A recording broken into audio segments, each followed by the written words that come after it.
टीना झट से अद्विक की कार में बैठते हुए बोली, कोई बात नहीं बेबी, मैं भी तुम्हारे साथ ऑफिस चलती हूँ, बाद में फ्री होने पर तुम मुझे घर ड्रॉप कर देना। अद्विक को तो बहुत ही ज्यादा गुस्सा आ रहा था, हालांकि उसे पता था कि टीना उसके कहने के बाद भी यहाँ से नहीं गई है और वो ऐसे ही उसके साथ जाने का ड्रामा करेगी पूर्णवेरा। फिर भी उसे गुस्सा आकृति की बातों से आ रहा था और टीना के ड्रामे को देखकर बढ़ते ही जा रहा था। वो खुद के गुस्से को कंट्रोल करते हुए टीना से थोड़ी रूड वॉइस में बोला, टीना तुम कैब लेकर यहाँ से चली जाओ, क्योंकि मैं ऑफिस से फ्री होने के बाद सीधे पैलेस जाऊंगा और मेरे पास इतना टाइम नहीं कि मैं तुम्हें घर ड्रॉप कर सकूं। टीना को अधिक का बार बार ऐसे इनकार करना बर्दाश्त नहीं हो रहा था। अधिक पर उसको बहुत गुस्सा आ रहा था, पर फिर कुछ सोचकर वो अपने घड़ियाली आंसू बहाते हुए बोली, बेबी अब तुम लगता है मुझसे प्यार नहीं करते, शायद अब तुम्हें अपनी वाइफ पानी की मेरी लिटिल सिस्टर से प्यार हो गया है ना, इसलिए तो तुम मुझे इग्नोर कर रहे हो। टीना का हमेशा से यही था, पिछले जन्म में भी अपना काम करवाने के लिए वो अद्विक के सामने ऐसे ही आंसू बहाती तो अद्विक उसके आंसू को सच मानकर पिघल जाता था और टीना अपना मनचाहा काम उससे करवा लेती पूर्णविराम। पर अब अधिक को सब पता था कि टीना के आंसू सिर्फ दिखावा है, इसलिए अब अधिक का गुस्सा और बढ़ते ही जा रहा था। उसका तो मन कर रहा था कि वो अभी टीना को कार से धक्के मार के बाहर निकाल दे, आखिर उस जैसी गंदी के बैठने से उसके कीमती कार गंदे हो गए थे। हालांकि वो चाहे तो 2 मिनट में टीना का काम तमाम भी कर सकता है, पर अभी उसका कोई और मकसद है जिस कारण वो टीना की सारी सच्चाई जानकर भी अभी तक जुड़ा हुआ है। अब अद्विक का क्या मकसद है वो आप लोग को स्टोरी में आगे पता चलेगा पूर्णविराम। कुछ देर में ड्राइवर कार स्टार्ट करता है और कार तेजी से वहां से आगे बढ़ जाता है। न चाहते हुए भी अद्विक को टीना को अपने साथ लेकर जाना पड़ा, पर वो टीना को अपने साथ ऑफिस लेकर नहीं जाता। वो ड्राइवर से कार को पहले टीना के उसके घर ले चलने का आर्डर दिया, फिर कुछ देर बाद अद्विक टीना को उसके घर ड्रॉप किया और फिर वहां से अपने ऑफिस के लिए निकल गया पूर्णविराम। वहीं दूसरी तरफ मॉल में आकृति जब अदिति के पास पहुंची तो अदिति आकृति के चेहरे को देख चौंक गई। उसकी आंखें हैरानी से बड़ी बड़ी हो गई। वो अदिति की तरफ हैरानी से देखते हुए बोली, अक्कू ये तुझे क्या हो गया? आकृति समझ नहीं पा रही थी कि आखिर अदिति क्या बोल रही है। वो कंफ्यूज भरी नजरों से अदिति की तरफ देखने लगी, तभी अदिति आकृति का हाथ पकड़ी और उसे लेकर एक मिरर के सामने खड़ा करके उसे दिखाते हुए बोली, ये तेरे चेहरे पर बारा क्यों बजा हुआ है? देख कैसी भूतनी लग रही है तू, मुझे तो डर लग रहा है। तुझे ऐसे देखकर बेचारे मेरे भाई देखेंगे तो डर ही जाएंगे, इससे पहले वो देखें तू जाकर अपना पेश वॉश करके आ। जब तेरे भाई यहाँ होंगे तो ना मुझे देखेंगे। आकृति उदास होकर धीरे से बड़बड़ाई। हाल की आकृति ने यह सब बहुत धीरे बोला था, पर अदिति उसके पास ही खड़ी थी, इस कारण अदिति उसकी कई बात सुन लेती है। वो तुरंत आकृति की तरफ देखकर पूछी, अंकु क्या कहा तूने अभी अभी? क्या भाई के लिए? आकृति तुरंत बात बदलते हुए बोली, आदू कुछ नहीं, कुछ भी तो नहीं कहा मैंने। अदिति आकृति की बात पर इधर उधर अपनी नजरें घुमाकर आकृति से बोली, अक्कू भाई कहाँ है? दिख नहीं रहे। आकृति थोड़ी उदासी से बोली, शायद वो चले गए होंगे। अदिति यह सुनकर मुंह बनाते हुए बोले, ये भाई भी ना, इनका कुछ पता नहीं चलता कब आते हैं और कब चले जाते हैं। फिर वो आकृति की तरफ देखी जो कि थोड़ी उदास लग रही थी। ये देखकर अदिति को बिल्कुल भी अच्छा नहीं लगा। वह उसे खुश करने के लिए बोली, अच्छा तभी तेरे चेहरे पर ये 12 बजे हुए हैं, वही तो मैं बोलूं, अभी तो मेरी अक्कू कितनी खुश थी और अचानक से। आकृति कुछ नहीं बोलती तो अदिति उसके कान के पास जाकर फुसफुसाकर बोली, अगर भाई से झगड़ा हुआ भी है तो कोई बात नहीं, तो उन्हें रात में खुश कर देना, वो चुटकी में मान जाएं। अपनी बात बोलकर अदिति एक आई ब्लिंक कर दी। आकृति अदिति की बात सुन उसे घूर कर देखने लगी तो अदिति हंसते हुए बोली, अब तू मुझे घूर क्यों रही है? आखिर मैंने तो वही कहा है ना जो। ये कहकर वो अपने कंधे से आकृति के कंधे पर टक्कर मार देती है, जिससे आकृति और भी गुस्से से घूरते हुए अदिति से बोली, यू अदिति की बच्ची कहते हुए उसे मारने के लिए उसके पीछे दौड़ी। तभी अदिति आकृति को रोकते हुए बोली, पार शांत हो जा, अभी हम लोग यहाँ मॉल में हैं, सब क्या सोचेंगे कि अफ्रीका के जंगल से भागी एक जानवर यहाँ आ गई है। आकृति गुस्से से बोली, क्या कहा तूने मुझे? जानवर? तू रुक, आज मैं तुझे नहीं छोड़ेंगी। अदिति भागते एक साइड खड़ी होकर तेज तेज सांसें लेते हुए बोली, यार शांत हो जा वरना फालतू में हम दोनों का तमाशा बनेगा। आकृति अदिति के गाल पर पीट करते हुए बोली, ये बात तुझे भी सोचना चाहिए, आखिर तू इस तरह की बेशर्मी भरी बातें मुझसे कैसे कर सकती है? अदिति पहले अपने गाल को सहलाती, फिर तुरंत आकृति के गले लगकर बोली, अरे मेरी जान, मैं तो तुझे बस खुश करना चाह रही थी, तू ही गुब्बारे की तरह मुंह फुला के घूम रही थी। आकृति एक बार फिर से घूर कर देखी तो अदिति हंसकर बोली, चल छोड़ आ, हम अपनी शॉपिंग करते हैं। आकृति भी आप कुछ नहीं बोलती, बस मुस्कुरा देती है पूर्णविराम। कुछ देर तक ऐसे हंसी मजाक करने के बाद दोनों ने ही साथ में शॉपिंग किया। हालांकि अब आकृति का बिल्कुल भी मन नहीं था शॉपिंग करने का, क्योंकि उसे बार बार चेंजिंग रूम में उसके और अद्विक के बीच जो कुछ भी हुआ वह सब कुछ याद आ रहा था, जिससे वो अंदर ही अंदर टूट रही थी। लेकिन फिर भी वो अपनी फ्रेंड के लिए अपने चेहरे पर नकली मुस्कान चिपकाए शॉपिंग करती रही पूर्णविराम। करीब 2 घंटे बाद दोनों शॉपिंग कंप्लीट करके वहां से रेस्टोरेंट जाती हैं। अदिति को बहुत तेज भूख लगी थी तो वो आकृति को लेकर जाती है। दोनों कुछ स्नैक्स खाने के बाद वापस पैलेस के लिए निकल गई। अब तक शाम हो गए थे पूर्णविराम। सभी लोग हॉल में बैठे हुए चाय पी रहे थे। अदिति और आकृति दोनों के वहां पहुंचने पर सभी की नजरें उन पर गए। अदिति ने तो जैसे मानो आधा मॉल ही खरीद लिया था। जैसे ही वहां बैठी सुनैना जी ने इतने सारे बैग्स देखे तो चौंक गई। तभी दादाजी आकृति की तरह देखकर बोले, बच्चा तुमने सारे शॉपिंग कर ली? दादाजी के पूछते ही तुरंत अदिति हंसते हुए बोली, ओफो दादू, आपको पता है ये जो मेरे अक्कू है ना, मेरी फ्रेंड मेरी भाभी, उसने तो बस कुछ ही शॉपिंग किया, बाकी के सारे वैक्स तो मेरे हैं। यह सुनकर दादाजी चौंकने के साथ साथ तेज तेज हंसने लगे। अदिति के डैड विजय जी हंसते हुए बोले, ये बिल्कुल नहीं बदली, अभी भी वैसे ही है। तभी दादाजी अमरेंद्र जी आकृति के हाथ में बस 2 बैग्स थे। आकृति दादाजी की तरफ देख हल्का मुस्कुराकर बोली, नहीं दादू, मैंने शॉपिंग कर ली है, मुझे जितने चीज चाहिए थी उन सबकी शॉपिंग हो गई। यह सब सुनकर दादाजी कुछ नहीं बोले, सिर्फ हाँ में अपने सिर हिला दिए। फिर आकृति और अदिति दोनों ही रूम में चली गई पूर्णविराम। रात के करीब 9:00 बजे सभी लोग डिनर करने के लिए डाइनिंग टेबल पर आकर बैठ गए। वहां सभी मौजूद थे सिर्फ अद्विक को छोड़कर। दादाजी अद्विक की सीट खाली देखकर बोले, ये अद्विक कहाँ रह गया? वो अभी तक आया क्यों नहीं? विजय जी अपने डैड की तरफ देखकर बोले, डैड मैंने उसे कॉल किया था तो उसने बताया कि उसका एक इंपॉर्टेंट मीटिंग है, इसलिए उसे आज लेट हो। दादाजी बस सिर हिला दिए। उसी समय सुनैना तुरंत बोली, पर मैंने अद्विक बेटा को कॉल किया था तो वो बोला कि आज वह नहीं आ पाएगा, वो आज किसी इंपॉर्टेंट पार्टी में उसे जाना था। जैसे ही सबने यह सुना तो सबको थोड़ा अजीब लगा। वही विवेक भी अपनी मॉम के हाँ में हाँ मिलाकर बोला, हाँ मॉम बिल्कुल सही बोल रही हैं, भाई को आज एक बिजनेस मीटिंग के लिए जाना था, मुझे भी कहा गया था, पर मेरे पास कोई पार्टनर नहीं थी तो मैं नहीं जा पाया। पर बेटा अद्विक फिर उस पार्टी में कैसे जा सकता है, मतलब उसकी पार्टनर आकृति तो यही है। सुनैना जी थोड़ा हैरान होते हुए तेज आवाज में बोली। विवेक अपनी मॉम के पूछने पर अपने कंधे उचकाते हुए बोला, शायद टीना के साथ। फिर अपने दादाजी की घूरती हुई नजरों को महसूस कर चुप हो गया। वही आकृति की तो आंखें ही नम हो गई। वो अपने सिर को नीचे झुकाए चुपचाप से डिनर कर रही थी। अदिति को भी यह सुनकर बहुत गुस्सा आया और मन ही मन बोली, भाई ये आपने अच्छा नहीं किया, आपको तो मेरी बेस्टी के साथ होना चाहिए, पर आप तो उस गिरी हुई लड़की के साथ पार्टी में चले गए। वही दादाजी गुस्से से बोले, मैं अब अद्विक के आने पर उसे डांट लगाऊंगा कि पार्टी में ऐसे अकेले क्यों जाता है, अपनी वाइफ को भी साथ में लेकर जाया करे। विजय जी भी अपने डैड की बात को एग्री करते हुए बोले, हाँ पापा आप बिल्कुल सही बोल रहे हैं, मैं भी अद्विक से बात करने वाला हूँ। ऐसे ही बातें करते हुए सभी ने डिनर किया। सुनैना तो आकृति के नम आंखों को देख लेती है और उसे मन ही मन बहुत खुशी हो रही थी। विवेक भी अपनी मॉम के साथ मुस्कुरा रहा था। दोनों के होठों पर एक कुटिल मुस्कान थे। सुनैना मन ही मन आकृति को देखते हुए बोली, बहुत शौक है ना तुम्हें अद्विक के नाम का करवा चौथ व्रत रखने का, अब तुम कल देखो मैं तुम्हारे साथ। वही विवेक ने जब अपनी मॉम की तरफ देखा तो उसे अपने मॉम के चेहरे के बनते बिगड़ते भाव को देख वो समझ गया कि जरूर मॉम के दिमाग में कोई शातिर प्लान चल रहा है। इससे वो भी मन है मन मुस्कुराने लगा। दोनों माँ बेटे आज मन ही मन बहुत खुश थे। पूर्णविराम।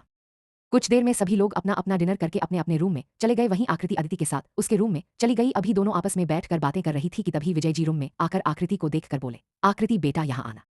आकृति अदिति की तरफ एक नजर देखी, फिर विजय जी के पास जाकर खड़ी होकर बोली, जी पापा जी। विजय जी मुस्कुराते हुए बोले, बेटा आपके मायके से आपके लिए सरगी आई है तो मैंने रूम में रखवा दिया है। आकृति हल्का सा मुस्कुरा दी और हाँ में सिर हिलाकर फिर जल्दी से अदिति के रूम में चली गई। पर वो वहां जाकर चेक की तो उसे वहां कहीं भी अपना सामान नहीं दिखता। तो वो अदिति जो कि वॉशरूम में थी तो उसको पुकारते हुए बोली, आदू क्या तुझे मेरा कोई सामान दिखा, पापा जी ने बोला था कि रूम में रखवा दिया है। अदिति फेस वॉश करके वॉशरूम से बाहर आई और बोली, अगर डैड ने बोला है तो वो यहाँ नहीं भाई के रूम में रखा होगा, बेवकूफ अपने रूम तुझा वहां पर होगा। आकृति एक नजर घड़ी की तरफ देखी जिसमें अब तक रात के 11:00 बज चुके थे। उसे थोड़ा अजीब लगा। उसे याद आया कि आज तो अद्विक आने वाला नहीं है, तो वो एक गहरी सांस लेकर बोली, ठीक है मैं अभी सामान लेकर आती हूँ क्योंकि कल मैं यहीं पर रेडी हो जाऊंगी। यह कह के वो रूम में जाने लगी। अदिति उसे रोकते हुए बोली, अकु रुक, मैं तेरे लिए एक ड्रेस ली हूं तो उसे ट्राई करके देखना कि तुझे फिट हो रहा है या नहीं। आकृति अदिति से बोली, मैं अभी यहीं आकर चेक करती हूं ना। अदिति उसे घूरते हुए बोली, अरे यहाँ मैं चेक कर रही हूँ और तू इसे चेक करके वही रूम में रखे देना, आखिर तू तो अपने कपड़े वहीं रखती है। आकृति कुछ नहीं बोली और अपना सिर झटकते हुए बोली, यह भी ना मानेगी नहीं। यह कहकर वो अदिति के हाथ से पैकेट लेकर अद्विक के रूम की तरफ बढ़ गई। वो अदिति को यह नहीं बताती कि उसके एक भी कपड़े अद्विक के रूम में नहीं है। पूर्णविराम। रहा था कि वो बहुत घबराई हुई है, हालांकि उसे पता था कि अद्विक अभी नहीं आया है, पर फिर भी उसे ना जाने क्यों एक डर सा लग रहा था। पूर्णविराम। वह रूम में जाकर देखी तो उसे टेबल पर सरगी के सारे सामान दिख गए। उन सामानों को देख उसकी आंखों में चमक आ गए। वो धीरे से सारे सामान को हल्के से टच की और फिर मुस्कुराने लगी। फिर उसे अपने हाथों में पकड़े पैक का ख्याल आया तो वो सबसे पहले रूम का डोर लॉक की, फिर जल्दी से वही रूम में ही अपने कपड़े चेंज करने लगी। पूर्णविराम। अभी कपड़े चेंज कर ही रही थी कि अचानक से वॉशरूम का डोर ओपन हुआ और अद्विक रूम में आ गया। जैसे ही आकृति ने पीछे मुड़कर देखा तो अद्विक वॉशरूम के डोर पर खड़ा दिखा तो आकृति हैरान रह गई। अभी उसने कपड़े नहीं पहने थे। वह अद्विक की इंटेंस नजरों को खुद पर महसूस कर जल्दी जल्दी से खुद को कवर करने की नाकाम कोशिश करने लगी। ये देख अद्विक के होठों पर एक तिरछ आकृति थोड़ा घबरा जाती है। इस समय एक ऑकवर्ड सिचुएशन था। वही अद्विक आकृति को उसी तरह ऊपर से लेकर नीचे तक अपने इंटेंस भरी नजरों से देखते हुए उसकी तरफ अपने कदम बढ़ा देता है। इस समय एक ऑकवर्ड सिचुएशन था। अद्विक को खुद की तरफ देखकर आकृति घबराहट में भागकर जल्दी से मिरर के पीछे छिप जाती है। इस बीच उसके हाथ से कपड़ा छूटकर फर्श पर गिर जा। वही आकृति मिरर के पीछे छिपने की नाकाम कोशिश कर रही थी, पर मिरर के पीछे छिपने के लिए ज्यादा स्पेस नहीं था और ऐसे छिपने से उसका बैंक अद्विक के सामने साफ दिख रहे थे। अद्विक की नजरें आकृति की गोरी पीठ पर ठहर गए और उसके होठों पर एक तिरछी स्माइल आ गई। अद्विक तो बस एक टक आकृति के दूध जैसी गोरी पीठ पर बने एक ब्लैक कलर के तिल को ही निहारे जा रहा था। उस तिल को देखकर अद्विक के आंखों में एक चमक सी आ गई। वो कुछ सेकंड तक आकृति को एक जगह पर खड़े हुए देखने के बाद अपने कदम आकृति की तरफ बढ़ा दिए। आकृति अद्विक को अपनी तरफ आते देख बहुत ही ज्यादा घबरा गई। वो अपने घबराई हुई आवाज में धीर से बोली, देखिए प्लीज यहाँ मत आइएगा। वही अद्विक आकृति के चेहरे पर घबराहट के भाव साफ देख पा रहा था, पर उसकी नजर तो बस आकृति के बैग पर बने तिल पर ही टिके हुए थे। वो उस तिल को अपने होठों से छूना चाह रहा था। वो आकृति के बैग पर अपनी उंगलियां फिराना चाह रहा था, पर आकृति थी कि अद्विक को अपने करीब भी आने नहीं देना चाहती थी। पूर्णविराम।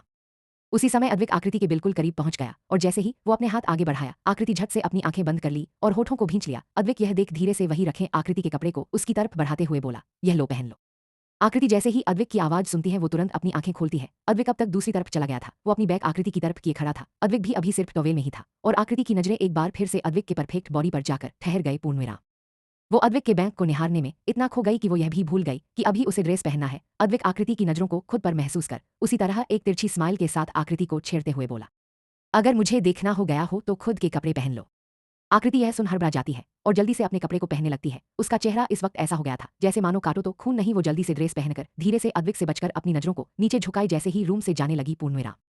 उसी समय अद्विक झट से आकृति का हाथ पकड़ उसे रूम के वॉल से टिकाकर खड़ा कर दिया। अद्विक के अचानक ऐसा करने से आकृति अब और भी ज्यादा हड़बड़ा गई। वो अपनी आंखों को बार बार झपकाते हुए हैरानी से अद्विक की तरफ देखने लगी, पर जैसे ही आकृति अद्विक को खुद की तरफ देखते हुए देखती है तो आकृति अपनी नजरें नीचे कर लेती है। पूर्णविराम। वही अद्विक आकृति के होठों को एक टक निहारते हुए धीरे धीरे उसके तरफ झुकने लगा। जैसे ही आकृति ने अपने होठों पर अद्विक के गर्म सांसों को महसूस किया वैसे ही उसने अपनी आंखें बंद कर ली। वहीं अद्विक आकृति को आंखें बंद किए देख उसके होठों पर अपने होंठ रखने वाला था। वही आंखें बंद करते ही आकृति के सामने मॉल में टीना का अद्विक के गालों पर किस करना याद आया। पूर्णविराम। जिससे आकृति झट से अपनी आंखें खोलकर अद्विक को खुद से दूर करते हुए बोली, please leave me, no no, ये गलत है। यह कहकर आकृति रोते हुए रूम से बाहर चली गई। एक बार फिर से आकृति की आंखों से आंसू झरझर करके बह रहे थे। पूर्णविराम। वहीं अद्विक बस गुस्से से अपने हाथों की मुट्ठी बनाए आकृति को जाते हुए देख रहा था। उसके कानों में आकृति के अभी अभी कहे गए शब्द बार बार गूंज रहे थे, जिससे अद्विक के चेहरे पर गुस्से के भाव बढ़ते जा रहे थे। कृति रूम के बाहर पहुंचकर वही एक साइड खड़ी हो जाती है और उसके आंखों में ठहरे आंसू बहने लगते हैं। कुछ आकृति खुद की आंखों से बह रहे आंसुओं को साफ करती है और फिर वो खुद से बोलती है, नहीं, मुझे खुद को संभालना होगा और अब रोना तो बिल्कुल भी नहीं है, वरना अदिति जब ऐसे मुझे देखेगी तो वो बहुत से सवाल पूछने लग जाएगी, फिर मैं उसे कुछ पता भी नहीं। यह बोलकर वो खुद की आंखों को अच्छे से साफ करती है और एक गहरी सांस लेकर अदिति के रूम की तरफ बढ़ जाती है। रूम के डोर पर पहुंचकर आकृति एक बार फिर से अपने होठों पर फेंक स्माइल चिपकाकर रूम के अंदर चली जाती है। पूर्णविराम। कृति की तरफ देखकर अपनी एक भवें उठकाकर बोली, क्या हुआ मैडम, इतनी देर कहाँ लग गए और कहाँ रह गई थी? आकृति उसी तरह स्माइल करते हुए बोली, वो मुझे दादू ने बुला लिया था तो मैं वहीं चली गई और फिर उनसे बात करने में थोड़ा टाइम लग गया। आकृति साफ झूठ बोल देती है, जिससे सुन अदिति को थोड़ा अजीब लगा, क्योंकि दादू के पास तो वो गई थी। पूर्णविराम। फिर आकृति से झूठ क्यों बोल रही है? पर अदिति इतना तो समझ गई थी कि जरूर आकृति के मन में कोई बात है जो उसे छुपा रही है। इस कारण वो आकृति से कुछ नहीं पूछती है। अदिति के कुछ और ना पूछने पर आकृति गहरी सांस लेते हुए मन ही मन बोली, बैंक गौर अदिति ने मेरी बात पर विश्वास कर लिया, वरना अगर वो और कुछ पूछती तो मैं उससे और झूठ नहीं बोल पाती। अभी आकृति अपने मन ही मन ये सब बोल ही रही थी कि तभी अदिति की बात उसके कानों में गई, जो उससे पूछ रही थी, और हाँ मैडम, तुम्हारी सर्गी के सामान कहाँ है? यह सुनकर आकृति को याद आता है कि वो सर्गी का सामान लाना ही भूल गए हैं। आकृति चौंक जाती है और अपने सिर पर चपत लगाते हुए धीरे से बोली, ओ गॉड, मैं वह सामान तो रूम में ही भूला। वहीं दूसरी तरफ अद्विक अपने रूम में गुस्से में यहाँ से वहाँ टहल रहा था। उसे आकृति का ये बोलना कि यह सब गलत है चुभ रहा था, उसे बर्दाश्त नहीं हो रहा था। वो अपने मन ही मन बोला, नो वाइफी नो, आज तुमने जो बोला वो सही नहीं बोला, हमारे बीच अगर कुछ भी होता है तो वह गलत नहीं है। You are my wife and I am your husband. तभी उसकी नजर वही टेबल पर रखे सर्गी के सामान पर गए, जिसे देख उसकी नीली आंखें चमक उठी। वो उसी तरह आंखों में चमक लिए हुए उन सामान के पास गया और उसे टच करते हुए मुस्कुराकर बोला, ओ तो वाइफी, तुम इसे लेने के लिए रूम में आई थी और लगता है जल्दबाजी में तुम इसे ले जाना भूल गई। कोई बात नहीं, अब मुझे पूरा विश्वास है कि तुम इसे लेने जरूर। यह सब सोचते हुए अद्विक वही टेबल के पास रखे सोफे पर किसी राजा की तरह बैठ गया और बड़े ही बेताबी से डोर की तरफ एकटक देखने लगा। उसकी नीली आंखें इस वक्त चमक रहे थे। करीब 10 मिनट बाद रूम का डोर अचानक से ओपन हुआ। डोर ओपन होने की आवाज सुन अद्विक के होठों पर स्माइल आ गई। वो खुश होकर जैसे ही कुछ बोलने वाला था कि सामने खड़ी लड़की को देख उसके चेहरे की स्माइल गायब हो गई। इस वक्त सामने कोई और नहीं अदिति थी। पूर्णविराम। वह अद्विक को देखकर बोली, भाई आप आ गए, आप कब आए? अद्विक आकृति की जगह अदिति को रूम में आते देख गुस्से से अपने हाथों की मुट्ठी बनाए बिना किसी भाव के अदिति से बोला, मैं तो कब का आ गया हूँ। अद्विक की बात सुनकर अदिति कुछ नहीं बोली। तभी अद्विक ने अदिति से पूछा, आदू तुम इतनी रात को मेरे रूम में? अदिति हंसते हुए बोली, भाई वो मैं यहाँ पर आकृति के व्रत की सरगी रखी हुई है, वही लेने आई हूँ। ये कहकर अदिति सामने टेबल पर रखे सामान की तरफ देखकर तुरंत बढ़कर उसे उठा ली। अद्विक अदिति को सामान ले जाने से रोकना चाह रहा था। वो चाह रहा था कि अदिति से बोले कि जिसका सामान है वो आकर ले जाए, पर वो उसे कुछ नहीं बोलता। यही सोचकर वो चुप रह जाता है और अदिति सामान को लेकर रूम से चली जाती है। पूर्णविराम। अदिति के जाते ही अद्विक अपने मन में बोला, this is not fair wifey, तुम अपनी जगह पर यहाँ अदिति को भेज दी और मैं यहाँ बेचैनी से तुम्हारे आने का इंतजार कर रहा था, पर कोई बात नहीं, इसकी सजा तो तुम्हें मिलकर रहेगी वाइफी। यह बोल वो फिर से मुस्कुराने लगा। तभी उसका मोबाइल बज उठा। अद्विक ने एक तिरछी निगाह से बेड पर रखे मोबाइल की तरफ देखा और उस पर फ्लैश हो रहे नंबर को देखकर मोबाइल को साइलेंट मोड पर रख दिया। पूर्णविराम। इस वक्त टीना का फोन आ रहा था और अद्विक उस फोन को अटेंड नहीं करना चाह रहा था। कुछ देर बाद अद्विक बेड पर आकर लेट गया। कुछ सेकंड तक ऊपर सीलिंग की तरफ घूर कर देखता रहता है, फिर अपनी आंखें बंद कर लेता है। पूर्णविराम। वहीं आकृति भी अदिति के साथ सो गई। सभी नींद के आगोश में मस्त होकर सो रहे थे, पर कोई था जो गुस्से से आग बबूला हो रही थी। यह कोई और नहीं टीना और विवेक थे। वो विवेक के बोलने पर बार बार अद्विक को कॉल कर रही थी, पर अद्विक था कि उसका कॉल ही पिक नहीं कर रहा था। पूर्णविराम। अब वो करता भी कैसे? उसने तो अपने मोबाइल को साइलेंट मोड पर रखकर आराम से सो रहा था। यह देखकर टीना गुस्से से अपने मोबाइल को पटकते हुए बोली, how can do this Advik, तुम्हारी हिम्मत भी कैसे हुई मेरे कॉल को अटेंड ना करने की? डोंट वरी, अब मैं समझ गया कि तुम्हें क्या करना है। टीना को गुस्से में देखकर विवेक उसकी तरफ देखकर बोला। टीना विवेक की तरफ कंफ्यूज भरी नजरों से देखने लगी तो विवेक एक मिस्टीरियस स्माइल करने लगता है और टीना की तरफ देखते हुए कुछ बताता है, जिससे टीना के होठों पर एक कुटिल मुस्कान आ जाते हैं। पूर्णविराम। अब तुम देखो मैं कल क्या करती हूँ। यह बोलकर टीना कुछ सोचते हुए मुस्कुराई और फिर विवेक और टीना दोनों ही तेज तेज हंसने लगे। पूर्णविराम। 4:00 बजे अलार्म के बजने पर आकृति उठती है और एक नजर टाइम की तरफ देखते हुए अलार्म को बंद करती है और बेड से उतरकर सीधे वॉशरूम में चली जाती है। कुछ देर में फ्रेश होकर आकृति बाहर आती है और फिर वही रखे एक पिंक कलर की प्लेन सिफॉन की साड़ी पहन लेती है। उसे प्लेन साड़ी में भी आकृति बहुत ही ज्यादा खूबसूरत लग रही थी। उसने अपने लंबे बाल नीचे हॉल में उसके लिए पहले से ही सर्गी का सारा सामान रखा हुआ था। डाइनिंग टेबल पर बहुत सारे डिशेज सजे हुए थे। तभी वहां पर एक मिडिल एज की औरत आती है जो कि यहाँ पर एक मेड थी। बहुत ही पुरानी थी और इसने बचपन से ही अद्विक को एक माँ की तरह प्यार दिया था, क्योंकि बचपन में ही अद्विक की मॉम मर गई थी और सुनैना जी ने तो कभी भी अद्विक को अपने बेटे जैसा प्यार किया। वही वो मिडिल एज की औरत जिसका नाम सविता था, वो अद्विक को अपने बेटे की तरह ही मानती थी और अद्विक भी उनकी बहुत रिस्पेक्ट करता था। सविता जी आकर आकृति के सामने एक बाउल रख देती हैं। जैसे ही आकृति उस बाउल को देखती है तो वो मुस्कुरा उठती है। उस बाउल में गाजर का हलवा था। आकृति तुरंत ही सविता जी के पैर छूकर उनसे आशीर्वाद लेते हैं तो सविता जी की आंखें नम हो जाती हैं। वो आकृति को आशीर्वाद देते हुए बोली, सदा सुखी रहो बेटा और तुम्हारी और अद्विक बेटे की जोड़ी हमेशा बनी रहे। आकृति यह सुन अंदर से भावुक हो जाती है और उसकी भी आंखें नम हो जाती है। सविता जी यह देखकर बोली, क्या हुआ बच्चा, तुम्हारी आंखों में आंसू क्यों? आकृति कुछ नहीं बोलती है, बस में अपने सिर हिलाकर बोली, वो बस मुझे माँ की याद आ गई। असल में आकृति की भी माँ नहीं है। आकृति की फैमिली में कौन कौन है ये आप लोगों को आगे पता ही चल जाएगा। सविता जी प्यार से आकृति के गालों को सहला कर बोली, माँ नहीं है तो क्या हुआ, मैं तो हूं ना तुम्हारी माँ। ये सुनकर आकृति के होठों पर स्माइल आ जाता है। सविता जी आकृति को बहुत मानती थी। जब अद्विक टीना के साथ शादी करने वाला था तो सविता जी को टीना बिल्कुल भी पसंद नहीं थी, क्योंकि वो टीना को देखकर ही समझ गई थी कि वो बहुत घमंडी और बुरी है। पर जैसे ही अद्विक की शादी आकृति से हुई तो सविता जी बहुत ही ज्यादा खुश हो गई, क्योंकि उन्हें यही लगता था कि उनके बेटे के लिए आकृति से अच्छी लड़की कोई और हो ही नहीं सकती। उसी समय सुनैना जी भी तैयार होकर आती हैं और आकृति को घूर घूर कर देखने लगती हैं। फिर आकृति सुनैना जी के भी पैर छूकर उनसे आशीर्वाद लेती है तो सुनैना जी मुंह बनाकर बोली, हाँ खुश रहो। और फिर जाकर डाइनिंग चेयर पर बैठ गई। वो सविता जी की तरफ देखकर बोली, सविता जल्दी से मेरे लिए मेरे प्लेट रेडी करो, मुझे बहुत तेज भूख लगी है।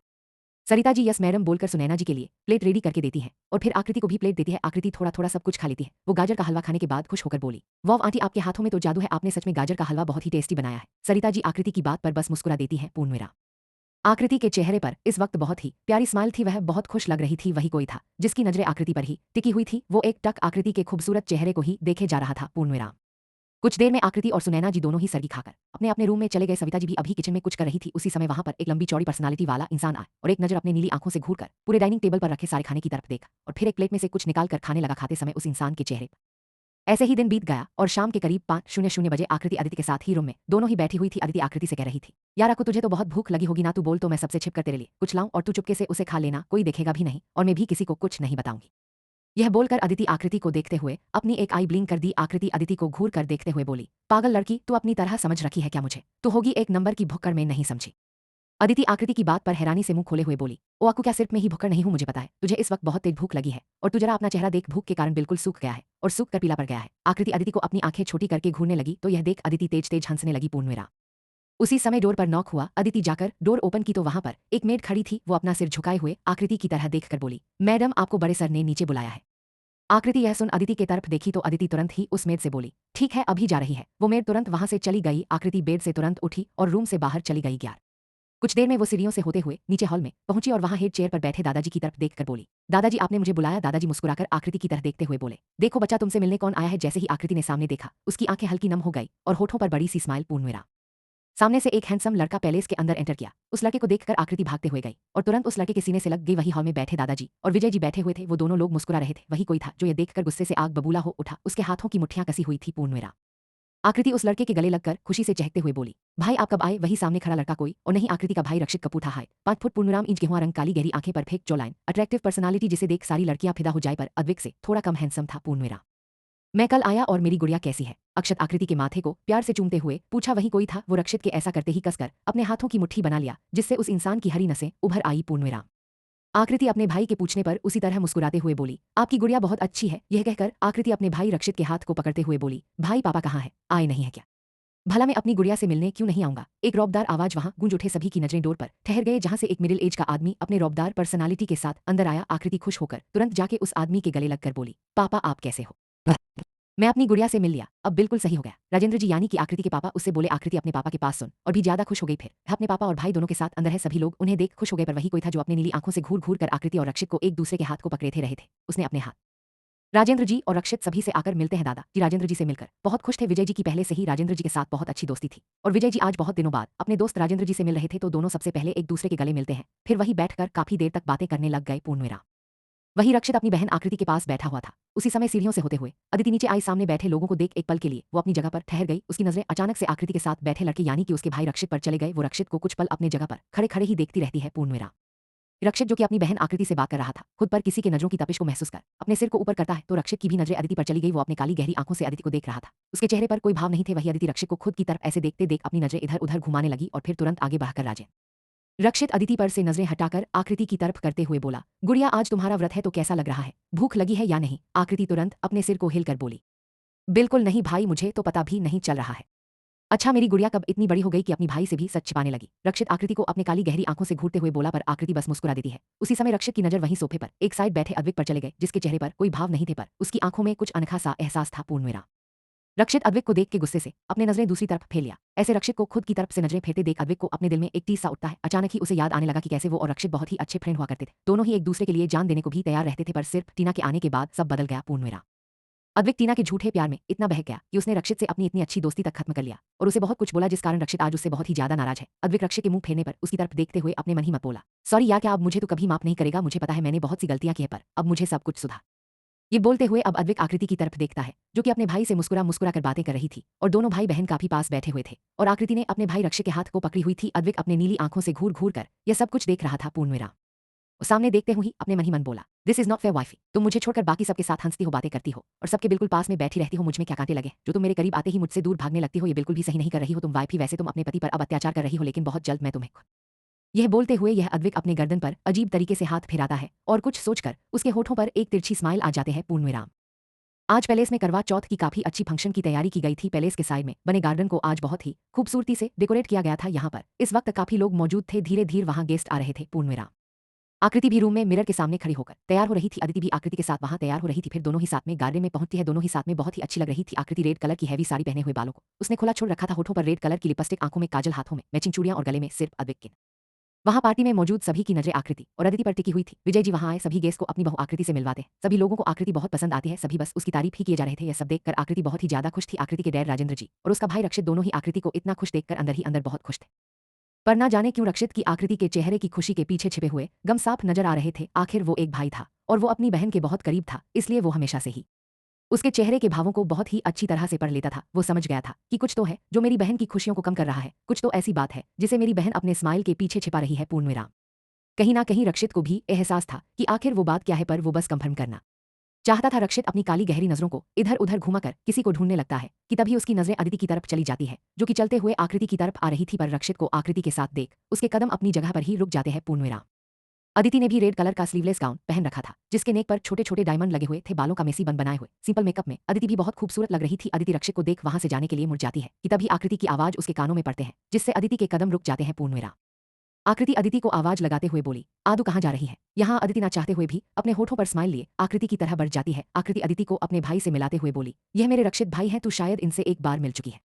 अदिति बस सिर हिलाकर एक हल्की स्माइल के साथ रक्षित की तरफ एक नजर देख बोली, हेलो। रक्षित अदिति की तरफ अपने एक हाथ को बढ़ाते हुए हेलो बोला। अदिति एक नजर रक्षित के बढ़े हुए हाथों की तरफ देखती है। अब अदिति भी अपने हाथ आगे बढ़ा देती है। जैसे ही दोनों के हाथ एक दूसरे से जुड़े, दोनों के ही अंदर एक अजीब सा एहसास जाग उठा। पूर्णविराम अदिति जल्दी से अपने हाथ पीछे कर लेती है। वही रक्षित अपने खाली हाथ को देखता तो कभी अदिति के मासूम से चेहरे की तरफ अदिति के चेहरे पर हड़बड़ाहट साफ दिख रहे थे। रक्षित बड़े ही गौर से उसे देख रहा था। तभी राजेंद्र जी रक्षित को बुलाएं तो वो वहां चला गया। रक्षित के जाते ही अदिति थोड़ी रिलैक्स होती है। पूर्णविराम चारों तरफ सभी लोग एक दूसरे से बातें कर रहे थे और इस पार्टी की तारीफ भी कर रहे थे, क्योंकि पार्टी को बहुत ही अच्छी तरह से ऑर्गेनाइज किया गया था। तभी वहां पर टीना भी आ जाती है। उसने इस वक्त मैरून कलर की नेट की साड़ी, उस पर ऑफ शोल्डर ब्लाउज पहने हुए थे, जो कि बहुत ही रिवीलिंग था। अपने चेहरे पर भर भर के मेकअप होते बड़े ही अदा के साथ कमर को रक्षित तो टीना को घूर घूर कर देख रहा था। वो अपने मन ही मन बोला, आखिर इस लड़की को यहाँ किसने बुलाया है। मेरी फैमिली ने तो इससे और इसकी फैमिली से सारे रिलेशन खत्म कर दिया है, फिर ये यहाँ कैसे आ गई। पूर्णविराम अभी रक्षित यह सब सोचकर गुस्से से टीना की तरफ बढ़ने वाला था कि तभी वहां पर सुनैना जी और विवेक मुस्कुराते हुए जाकर टीना से मिलने लगे। सुनैना जी बड़े ही प्यार से टीना से मिलते हुए बोली, बैंक क्यों टीना बेटा, इतने कम टाइम में तुम बुलाने पर भी तुम यहाँ आ गए, तुम्हें पता नहीं कि तुम्हें यहाँ देखकर हम कितना खुश हैं। अपनी बात बोलकर सुनैना जी अपनी बेटे दिया रहा है, thank you so much aunty, भला आप बुलाएं और मैं ना आऊं, ऐसा हो सकता है क्या भला। टीना भी सुनैना जी की बात पर बड़ी सी स्माइल के साथ बोली। वही पार्टी में मौजूद कुछ लोग टीना को अपनी हवस भरी नजरों से देख रहे थे, पर टीना को इससे कोई फर्क नहीं पड़ रहा था, क्योंकि टीना तो चाहती ही थी कि पार्टी में सबकी नजरें उस पर ही रहे, इसलिए तो उसने ऐसी ड्रेस पहन रखा था। टीना कुछ देर सुनैना जी से मिलकर वही दूसरी साइड खड़ी आकृति के पास चली गई। टीना आकृति को एक बार ऊपर से लेकर नीचे देखते हुए अजीब सा मुंह बनाकर बोली, ओ माय लिटिल सिस्टर, कैसी हो, बहुत दिनों बाद मिलना हुआ। आकृति ज्यादा कुछ नहीं बोलती है, बस हल्का मुस्कुरा कर सिर हिलाते हुए बोली, मैं ठीक हूँ। तभी टीना बड़े ही अदा से अपने बालों को पीछे झटकते हुए बोली, तुम ठीक हो पर मैं नहीं, सुबह से भूखी हूं ना, भूख के कारण अब मेरी जान निकल रही है और यह चांद भी जल्दी नहीं आ रहा। ये कहते हुए टीना ऊपर आसमान की तरफ देखने लगती है। पूर्णविराम अदिति जो कि आकृति के साथ ही थी, उसे टीना की बात सुन थोड़ा अजीब लगा। वो तुरंत टीना की तरफ देखते हुए बोली, क्या तुमने भी फास्ट रखा है। टीना अपना मुंह टेढ़ा करके स्टाइल में बोली, ऑफकोर्स अब मैं फास्ट नहीं रखूंगी तो कौन रखेगा। अदिति उसे घूरते हुए बोली, अच्छा मैडम, तो क्या मैं जान सकती हूँ कि ये फास्ट तुमने किसके लिए रखा है। अदिति के पूछने पर आकृति घबरा जाती है, क्योंकि वो जानती थी कि टीना ने किसके लिए फास्ट रखा है। वो अदिति को वहां से ले जाना चाह रही थी, पर तभी टीना एक बार फिर से बड़े ही स्टाइल में बोली, मैंने ये फास्ट तुम्हारे भाई यानी अपने अध्यक्ष बेबी के लिए रखा है। टीना की बात सुनकर तो अदिति को बहुत ही ज्यादा गुस्सा आया। वही आकृति की आंखें हल्की नम हो गई। वह धीरे से चलते हुए वहां से दूसरे साइड चली गई। टीना भी आकृति के पीछे जाने लगी, लेकिन अदिति ने उसके हाथ पकड़कर गुस्सा करने लगी और उससे बोली, क्या तुम पागल हो, भाई की शादी हो चुकी है, वो भी मेरी फ्रेंड आकृति के साथ, तो भाई के लिए फास्ट आकृति रखेगी ना कि। तो टीना को अदिति की बात पर गुस्सा आने लगा। वे गुस्से से अपने हाथ को झटक कर अदिति से छुड़ाई और गुस्से से अपने दांत पीसते हुए बोली, पहली बार मैं तुम्हारे भाई की सब कुछ हूँ, तुम्हारे भाई की शादी जबरदस्ती की गई है। उसने कभी भी आकृति को अपनी बीवी नहीं माना, वो अभी भी मुझसे ही प्यार करता है, तो तुम देखना तुम्हारा भाई सबके सामने मेरा ही व्रत तोड़ेगा। ये करते हुए टीना मटक कर वहां से उस तरफ चली गई जिस तरफ आकृति गई थी। वो आकृति को आज सबक सिखाना चाह रही थी। जब उसे पता चला कि आकृति अद्विक के लिए व्रत है, तो वो गुस्से से बौखलाई हुई थी। वह गुस्से से चलते हुए सीधे आकृति के पास गई, जो कि वहीं गार्डन के कोने में खड़ी अपनी आंखों से बह रहे आंसुओं को साफ कर रही थी। पूर्णविराम टीना वहां पहुंचकर आकृति के हाथों को कसकर मरोड़ते हुए बोली, तुमसे बोला था ना मैंने कि मेरे अद्विक बेबी से दूर रहो। किस तरह की लड़की हो तुम, जब अद्विक तुम्हें अपना कुछ मानता ही नहीं तो फिर उसके लिए व्रत क्यों रखा है तुमने? अभी के अभी चलो मेरे साथ। ये कहकर टीना आकृति की कलाई को पकड़ जबरदस्ती वहां से अंदर पैलेस में जाने लगी। आकृति खुद के हाथ को छुड़ा रही थी पर टीना उसके हाथों को बहुत ही तेज से पकड़े हुए थी, जिससे आकृति के हाथ में पहनी चूड़ियां टूटकर उसकी कलाई में चुभ गए, जिससे आकृति को बहुत तेज दर्द भी हो रहा था। दर्द के कारण उसके आंखों से आंसू गिरने लगे थे। पूर्णवेरा टीना आकृति को वहां से लेकर अंदर आई और एक मेड को ऑर्डर देकर खाना मंगवाई। वह मेड टीना की ही चमची थी तो उसके ऑर्डर को फॉलो करते हुए तुरंत ही खाना लेकर आ गई। आकृति अपने आंसू भरी आंखों के साथ टीना की तरफ देखकर बोली, ये क्या कर रहे हो तुम टीना, ये सब बहुत गलत है। टीना गुस्से से आकृति से बोली, मैं कुछ भी गलत नहीं कर रही, बल्कि जो गलत होने वाला है उसे सही कर रही हूँ। फिर मेड की लाए हुए खाने के प्लेट को अपने हाथ में लेकर बोली, आज मैं तुम्हारा व्रत तोड़वा कर रहूंगी, तुम मेरे अधे के लिए व्रत नहीं रख सकते हो। आखिर तुमने यह सोच भी कैसे कि तुम अद्विक के लिए व्रत रखोगी और मैं यह सब चुपचाप से देखती रहूंगी? बिल्कुल भी नहीं। ये कहकर टीना प्लेट में से खाने का एक बाइट उठाकर जबरदस्ती आकृति के खिलाने के लिए उसके मुंह के पास ले गई। आकृति टीना से खुद को छुड़ाते हुए बोल रही थी, छोड़ो मुझे, क्या तुम पागल हो गई हो? मैंने अपने हस्बैंड के लिए फास्ट रखा है। पर टीना थी कि आकृति की कोई बात सुन ही नहीं रही थी। उस पर तो जैसे पागलपन सवार था। सभी बाहर थे, इस कारण किसी को भी नहीं पता था कि अंदर क्या हो रहा है। टीना उस मेड को इशारा करती है तो मेड तुरंत आकर आकृति को पकड़ लेते हैं। अब आकृति और भी छटपटाते हुए बोली, ये क्या कर रही हो तुम भी टीना के साथ मिली हुई हो, प्लीज ऐसा पाप मत करो, छोड़ो मुझे। किसी ने टीना के हाथ को कसकर पकड़ लिया। अचानक किसी के हाथ पकड़ने से टीना गुस्से से बौखला उठी। वो सामने देखी तो वहां पर अदिति खड़ी थी, जो कि गुस्से से पूरी तिलमिलाई हुई थी। वो टीना की हाथ की कलाई कसकर पकड़कर उसे एक झटके में दूर झटक देती है और तुरंत ही एक थप्पड़ खींचकर टीना के गाल पर मारती है। पूर्णवेरा टीना को थप्पड़ पड़ने पर उसका चेहरा एक तरफ झुक जाता है। वो अपने गाल पर हाथ रखे गुस्से से अदिति से बोली, हाउ डेयर यू, तुम्हारी हिम्मत भी कैसे हुई मुझे थप्पड़ मारने की? यह सुनकर अदिति को और भी ज्यादा गुस्सा आता है और वह एक बार फिर से खींचकर लगातार 3 थप्पड़ टीना के गालों पर मार देती है। पूर्णवेरा अदिति टीना को गुस्से से अपनी उंगली दिखाते हुए बोलती है, ऐसे ऐसे हिम्मत हुई मुझे तुम्हें थप्पड़ मारने की? क्या और भी जानना है कि मुझे कैसे हिम्मत हुई तुम्हें थप्पड़ मारने की? तो बोलो, मैं फिर से मारकर तुम्हें बता देती हूँ। और क्या तुम पागल हो गई हो जो जबरदस्ती मेरी बेस्टी के फास्ट को तोड़ने की कोशिश कर रही थी? टीना को बहुत ही ज्यादा गुस्सा आ रहा था। वो गुस्से से बौखलाई हुई अदिति से बोली, हाँ मैं ऐसा कर रही थी और मुझे इस बात का कोई पछतावा नहीं है। और शायद तुम नहीं जानती कि आज तुमने कितनी बड़ी गलती की है। अब तुम देखना तुम्हें इसकी कितनी बड़ी सजा मिलेगी। जब मैं अपने अद्विक बेबी से तुम्हारी कंप्लेंट करूंगी तो वह तुम्हें छोड़ेगा नहीं। अदिति टीना की बात सुन उसके चेहरे को देख उसका मजाक उड़ाते हुए बोली, कितनी गलतफहमी में जी रही हो तुम? वो मेरे भाई हैं और मेरी बेस्टी के हस्बैंड तो भला वो तुम जैसी बाहर वाली की बात क्यों मानेंगे? आखिर लगती क्या हो तुम उनकी? टीना गुस्से से अदिति से बोली, वो मुझसे प्यार करता है, समझ में आई बात? और रही बात तुम्हारी बेस्टी की, तो अद्विक कभी भी उसे अपनी वाइफ नहीं मानता। वो अभी मुझे ही अपना सब कुछ मानता है और मेरे बस एक बार कहने से वो हर वो काम करता है जो मैं उससे बोलती हूँ। अदिति अब अपने हाथों को क्रॉस करके अपने सीने पर रखते हुए बड़े ही एटीट्यूड से बोली, अच्छा ऐसा है क्या? तो तुम जाओ और अपने अद्विक बेबी से शौक से कह सकती हो, मुझे कोई डर नहीं, जाओ जाकर कह दो मेरे भाई से, मैं भी देखती हूँ वो किसकी साइड लेते हैं। टीना गुस्से से अपने बालों को झटकते हुए बोली, अब तुम देखना कि मैं कैसे तुम्हें इस घर से निकलवाती हूँ। सुनैना आंटी भी तुम्हें नहीं छोड़ेंगी। ये कहते हुए वो पैर पटकते हुए वहां से जाने लगती है कि तभी अदिति की तेज आवाज सुन वो रुक जाती है। अदिति गुस्से से टीना की तरफ देखकर बोली, एक और बात सुन लो, तुम जो इतना प्यार का ढूंढ रही हो और मेरे भाई के मैरिड होने के बाद भी उनसे रिश्ता बना रही हो, तो इस तरह की औरतों को क्या कहा जाता है तुम्हें अच्छे से पता होगा। यह कहकर अदिति टीना को देखकर अपनी एक भवें उचकाकर बोली, पता है या नहीं? चलो छोड़ो, शायद तुम्हें नहीं पता तो मैं तुम्हें बता दूं कि तुम्हारी जैसी औरतों को हम लोगों के समाज में रखैल कहा जाता है। टीना यह सुन चीख कर बोली, अदिति। अदिति उसी तरह टीना को देखकर बोली, आवाज नीचे, और वो अब मेरे पास फालतू वक्त नहीं है कि मैं तुम जैसी से और बहस करूं, तो तुम यहां से जा सकती हो। अपनी बात बोलकर अदिति टीना को एक घिन भरी नजरों से देखती फिर मुंह फेर ली। पूर्णवेरा वही टीना अदिति को अपने खा जाने वाली नजरों से अदिति को घूर कर 1 मिनट देखती है, फिर वहां से गार्डन की तरफ चली जाती है। अब अदिति वही खड़ी उस मेड की तरफ देखती है जो कि डर से घबराए हुए वहां खड़ी थी। अदिति जल्दी से उस मेड के पास जाती है। वो मेड अब तक आकृति को छोड़ दी थी और वहां से भाग जाना चाह रही थी। पूर्णवेरा अदिति उस मेड को लगातार 4 थप्पड़ मारती है। आज तो जैसे थप्पड़ों की बरसात हो गए थे। फिर अदिति गुस्से से घूरते हुए उस मेड से बोलती है, जिस थाली में खाती हो उसी में छेद कर रही हो। इसी घर के पैसे से तुम्हारे परिवार का खर्चा चलता है और इसी घर की बहू के साथ ऐसा सलूक किया है तुमने। टीना के इस अत्याचार में तुम भी पूरा उसका साथी दी हो जितना उस टीना। अपनी बात बोलकर अदिति उस मेड की कलाई को पकड़कर तेजी से मोड़ देती है और उसे तुरंत फर्श की तरफ धकेल देती है। वो मेड फर्श पर मुंह के बाल जाकर गिरती है और अपने हाथ जोड़ते हुए माफी मांगने लगते हैं, प्लीज प्लीज मैडम मुझे माफ कर दीजिए, मुझसे गलती हो गई, मैं चंद पैसों की लालच में आ गई थी, प्लीज मुझे नौकरी से मत निकालिए वरना मेरी फैमिली का खर्चा कैसे। अदिति उस मेड की तरफ से अपना मुंह फेरकर बोली, तुम्हारी इस हरकत के बाद तो तुम यहाँ रहना डिजर्व नहीं करती। अगर तुम चाहती हो कि मैं किसी से तुम्हारी कंप्लेंट ना करूं तो अभी के अभी 2 मिनट में यहाँ से दफा हो जाओ। वो मेड रोते हुए जल्दी से फर्श पर से उठती है और तुरंत भागते हुए वहां से चली जाती है। पूर्णवेरा अब अदिति आकृति के पास आती है जो कि वही चेयर पर बैठकर अपना सिर झुकाए फूट फूट कर रो रही थी। अदिति प्यार से उसके बालों को सहलाकर बोली, पागल लड़की, तुम्हें उन लोगों को 2 थप्पड़ खींचकर लगाना चाहिए था। ऐसे लोगों से इसी तरह बात किया जाता है।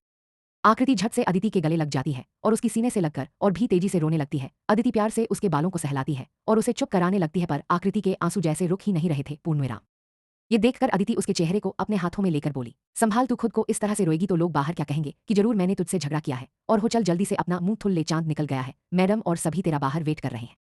आकृति रोते हुए बोली, अगर आज तू नहीं आती तो शायद। अदिति तुरंत ही आकृति के आंखों से बह रहे आंसुओं को साफ करते हुए बोली, मैं क्यों नहीं आती, तू मेरी बेस्टी है और मैं अपनी बेस्टी के लिए कुछ भी कर सकती हूँ। यह कहकर अदिति आकृति को लेकर वहां से एक रूम की तरफ जाती है। पूर्णविराम आकृति अभी भी बस रोए जा रही थी। अदिति उसे लेकर वॉशरूम जाती है और उसको जल्दी से फ्रेश होने के लिए बोलती है। इस वक्त अदिति को अपने भाई पर भी बहुत ही ज्यादा गुस्सा आ रहा था। अगर आज वो आकृति को ढूंढते हुए यहाँ नहीं आती तो शायद आज अनर्थ हो गया होता। वो गुस्से से अपने मन ही मन बोली, दिस इज नॉट फेयर भाई, मुझे आपसे यह उम्मीद नहीं थी कि आप उसके था जो ऊपर सीढ़ियों से यह सब कुछ देख रहा था। उसकी नीली आंखें गुस्से से लाल होने लगी थी। उसने गुस्से से अपने हाथों की मुट्ठी बना लिया था और जिससे उसकी हाथों की हरी नशें उभर आए। अब उस इंसान का जबड़ा पूरा कस चुका था। वह गुस्से से अपने दहती हुई आवाज में बोला, टीना आज ये तुमने बिल्कुल भी ठीक नहीं किया। अब तुम देखो मैं तुम्हारे साथ क्या करता।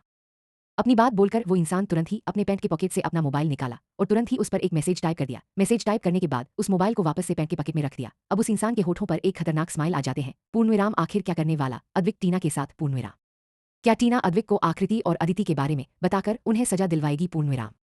ये इंसान कोई और नहीं अद्विक था जो कि इस वक्त गुस्से से उबल रहा था। अद्विक जब नीचे गार्डन में जाने के लिए अपने रूम से बाहर निकलता है तभी वो टीना की तेज आवाज सुन वहीं ऊपर ही रुक जाता है और वो देखने लगता कि कैसे टीना आकृति के मुंह में जबरदस्ती खाना डालने की कोशिश कर रही थी। ये देखकर अद्विक गुस्से से चिल्लाने वाला था कि तभी अदिति आकृति के हेल्प के लिए वही टीना गुस्से से गार्डन में हो रहे पार्टी में वापस पहुंचती है और इधर उधर घूमते हुए वो अद्विक को ढूंढने लगती है। तभी उसका मोबाइल बज उठता है। उस पर मैसेज का नोटिफिकेशन आया था। वो तुरंत ही मोबाइल ओपन करके देखती है तो उस पर एक मैसेज आया हुआ था जो कि अद्विक की तरफ से था पूर्णविराम। उस मैसेज में लिखा था, baby I have a surprise for you, तो क्या तुम मुझसे स्टोर रूम के पास वाले रूम में मिल सकती हो, मैं तुम्हारा वही वेट कर रहा हूँ। ये मैसेज पढ़ते ही टीना के होठों पर एक कुटिल मुस्कान आ जाती है और वो खुशी से इतराते हुए बोली, देखो आकृति कैसे आज मैं सबके सामने तुम्हारा मुंह काला करवाती हूँ और उस अदिति को इस घर से निकलवाती हूँ। उस अदिति को भी मैं इतने ही थप्पड़ नहीं मारी तो मेरा नाम टीना नहीं। ये बोलकर वो खुशी से मटकते हुए पैलेस के बैक साइड में बने स्टोर रूम की तरफ बढ़ जाती है और फिर स्टोर रूम के पास वाले रूम में पहुंच जाती है। टीना उस रूम में पहुंचकर देखती है तो उस रूम में चारों तरफ बिल्कुल अंधेरा अंधेरा था। पूर्णविराम। टीना अपनी नजर चारों तरफ घुमाते हुए अपने सिलेक्टिव वॉइस में बोलती है, बेबी बेबी कहाँ हो तुम। अद्विक बेबी देखो ना तुम्हारी टीना आ गई है, कहाँ हो बेबी, अब मुझे जल्दी से सरप्राइज दे दो अब और परेशान मत करो ना बेबी। ये बोलते हुए वो रूम के अंदर इधर उधर घूमने लगती है कि तभी एक झटके में रूम का डोर बंद हो जाता है। डोर के बंद होने की आवाज सुन टीना घबरा जाती है। वो जल्दी से पीछे मुड़कर डोर के पास आती है और उस डोर को खोलने की कोशिश करने लगती है पर उससे डोर ओपन ही नहीं हो रहा था। पूर्णविराम। टीना बार बार डोर पर अपने हाथों से मारते हुए बोली, कोई है, किसने किया है यह सब, मैंने कहा अभी के अभी डोर ओपन करो वरना मुझसे बुरा कोई नहीं होगा। फिर वो कुछ सोचकर आगे बोली, अद्विक बेबी क्या तुम हो बाहर, प्लीज बेबी मेरे साथ ऐसा मजाक मत करो, तुम्हें पता है ना मुझे अंधेरे से बहुत डर लगता है, अब जल्दी से डोर ओपन कर दो। ये कहते हुए वो बार बार डोर पीटने लगती है पर कोई भी डोर ओपन नहीं करता है। पूर्णविराम। इस सब से टीना गुस्से से पागल होने लगती है। वो अपने बालों को नोचते हुए बोली, क्या हो रहा है आज मेरे साथ, पहले तो मैं उस आकृति का व्रत नहीं तोड़वा पाई, फिर उस अदिति ने मुझे थप्पड़ मारा और अब मैं यहाँ इस रूम में फंस गई।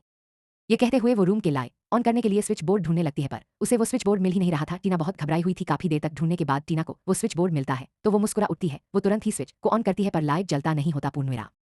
लेकिन उस रूम में अब अजीब अजीब सी आवाजें गूंजने लगती है जो कि बहुत ही ज्यादा डरावनी थी। उन डरावनी आवाजों को सुन टीना का तो हालात ही खराब हो जाता है। वो डर के कारण पूरी कांपने लगती है। पूर्णविराम। डर के कारण उसके माथे पर पसीना उभर आया। उसकी सांसें भी तेज तेज चलने लगी थी। धीरे धीरे वो पूरा पसीने से भीग जाती है। वो वही फर्श पर बैठी रहती है कि तभी अचानक ही उसे अपने पैरों के पास कुछ महसूस होता है। वह देखती है कि कोई कीड़ा उस पर चढ़ रहा है और यह महसूस कर बहुत ही ज्यादा डर से चीखने लगती है। पूर्णविराम। वहां पर बहुत सारे जंगली चूहे उसके ऊपर चल रहे थे। टीना उन सभी को बार बार दूर झटकती पर वो जितना दूर झटकती वो सब उतना ही उसके ऊपर चढ़ते जाते। कई चूहे तो उसके पैर में और हाथों में चिपक कर काटने लगे थे। टीना दर्द से चीख रही थी और चिल्लाई जा रही थी, नहीं छोड़ो, जाओ यहाँ से, कोई है, बचाओ, प्लीज प्लीज हेल्प मी। पर वहां उसकी हेल्प के लिए वहां कोई न वही कोई था जो अपने नीली आंखों से एक तक सब कुछ देखे जा रहा था और उसके होठों पर इस वक्त एक जहरीली मुस्कान थी। ये कोई और नहीं अद्विक था। वो अभी अपने मोबाइल में टीना के साथ उसे रूम में जो कुछ भी हो रहा था वो सब कुछ बिना किसी भाव के देख रहा था। क्या सब देखते हुए अद्विक अपने मन ही मन बोला, अभी तो शुरुआत है मैं दिया तीन बेबी, आगे आगे देखो मैं तुम्हारे साथ क्या करता हूँ। आखिर तुम्हारी हिम्मत भी कैसे हुई मेरी वाइफ के साथ इस तरह की जबरदस्ती करने की, उसके साथ तो मैं जबरदस्ती नहीं करता तो तुमने कैसे कर लिया। ये तो अभी एक ट्रेलर है, पूरी मूवी तो मैं तुम्हें बाद में दिखाऊंगा, वो भी तुम्हारे पार्टनर के साथ। अभी अद्विक चुपचाप मोबाइल में सब कुछ देख ही रहा था कि वहां पर सुनैना जी उसकी तरफ आते हुए उसे दिखी और अद्विक तुरंत ही अपने मोबाइल को ऑफ किया और अपने पैंट के पॉकेट में रख लिया। सुनैना जी आकर बोले, चलो अद्विक बेटा, चांद निकल गया है। वहीं विजय जी भी अद्विक को आवाज लगा रहे थे। अद्विक जो कि अभी मैरून कलर के कुर्ते पजामे में बहुत ही ज्यादा हैंडसम लग रहा था। वहां मौजूद सभी लड़कियों की नजर अद्विक पर ही टिकी हुई थी और अद्विक अपनी नीली आंखों से बस एक तक अपनी वाइफ अपनी जान यानी कि आकृति को ही देख रहा था। पूर्णविराम। आकृति की खूबसूरती को निहारते हुए अद्विक अपने मन ही मन बोला, उफ वाइफ ही क्या, अब जान लेकर ही मानोगे, हर रोज तुम ऐसे ही तैयार होगी तो ना जाने कितने लोगों की जान निकल जाएगी और क्या अपने पति को ऐसे ही सताती रहोगी। अद्विक आकृति की तरफ अपने कदम बढ़ा देता है। वही आकृति एक साइड खड़ी अपनी पलकों को झुकाए चुपचाप खड़ी थी। वो अपने हाथों में आरती की थाली लिए खड़ी थी। वही अद्विक की नजर तो बस आकृति पर ही टिकी हुई थी। अद्विक आकृति को देखते हुए एक बार फिर से अपने मन ही मन बोला, देखे जो तुझे वो हर एक दीवाना हो जाए, खूबसूरती ऐसी है तुम्हारी कि तुम्हें देख चांद भी शर्मा जाए। हुए अद्विक के होठों के कोने पर एक हल्के से मुस्कान आ जाते हैं जिसे कोई देख नहीं पाता। अद्विक का दिल तेजी से धड़क रहा था। वही आकृति जब एक नजर अद्विक को देखती है तो एक पल के लिए उसके हैंडसम फेस को देख उसमें खुशी जाती है पर उसके चेहरे पर हल्की उदासी भी थी जिसे अद्विक से नहीं छिपता। वो सब समझ जाता है कि आकृति टीना के कारण उदास है। पूर्णविराम। अद्विक आकृति के सामने जाकर खड़ा हो जाता है। सभी की नजरें उन दोनों पर ही थी। आकृति के पापा राजेंद्र जी और आकृति का भाई रक्षित दोनों साथ में खड़े होकर आकृति को देख रहे थे। अद्विक के दादाजी एक साइड चेयर पर बैठे हुए थे। पूर्णविराम।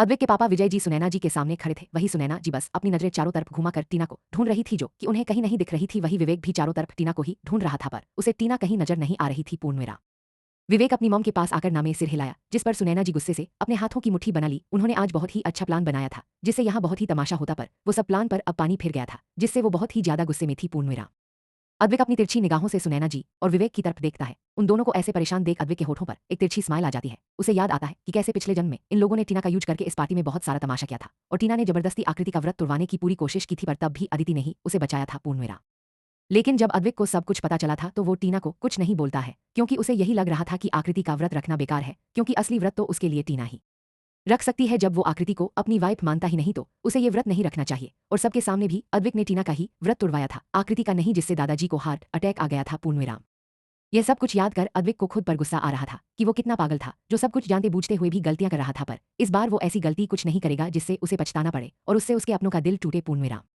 सामने देखी तो आकृति अद्विक की आरती करने जा रही थी। फिर सुनैना जी और वहां मौजूद सारी औरतें अपने अपने पतियों की आरती करने लगती हैं। आकृति अद्विक की आरती कर थाली में से चलनी लेकर पहले चांद को तो फिर अद्विक को निहारती है। एक पल के लिए दोनों की नजरें एक दूसरे से मिली। अद्विक आकृति की झील जैसे आंखों को देखते ही धीरे से अपनी एक आई ब्लिंक कर दिया।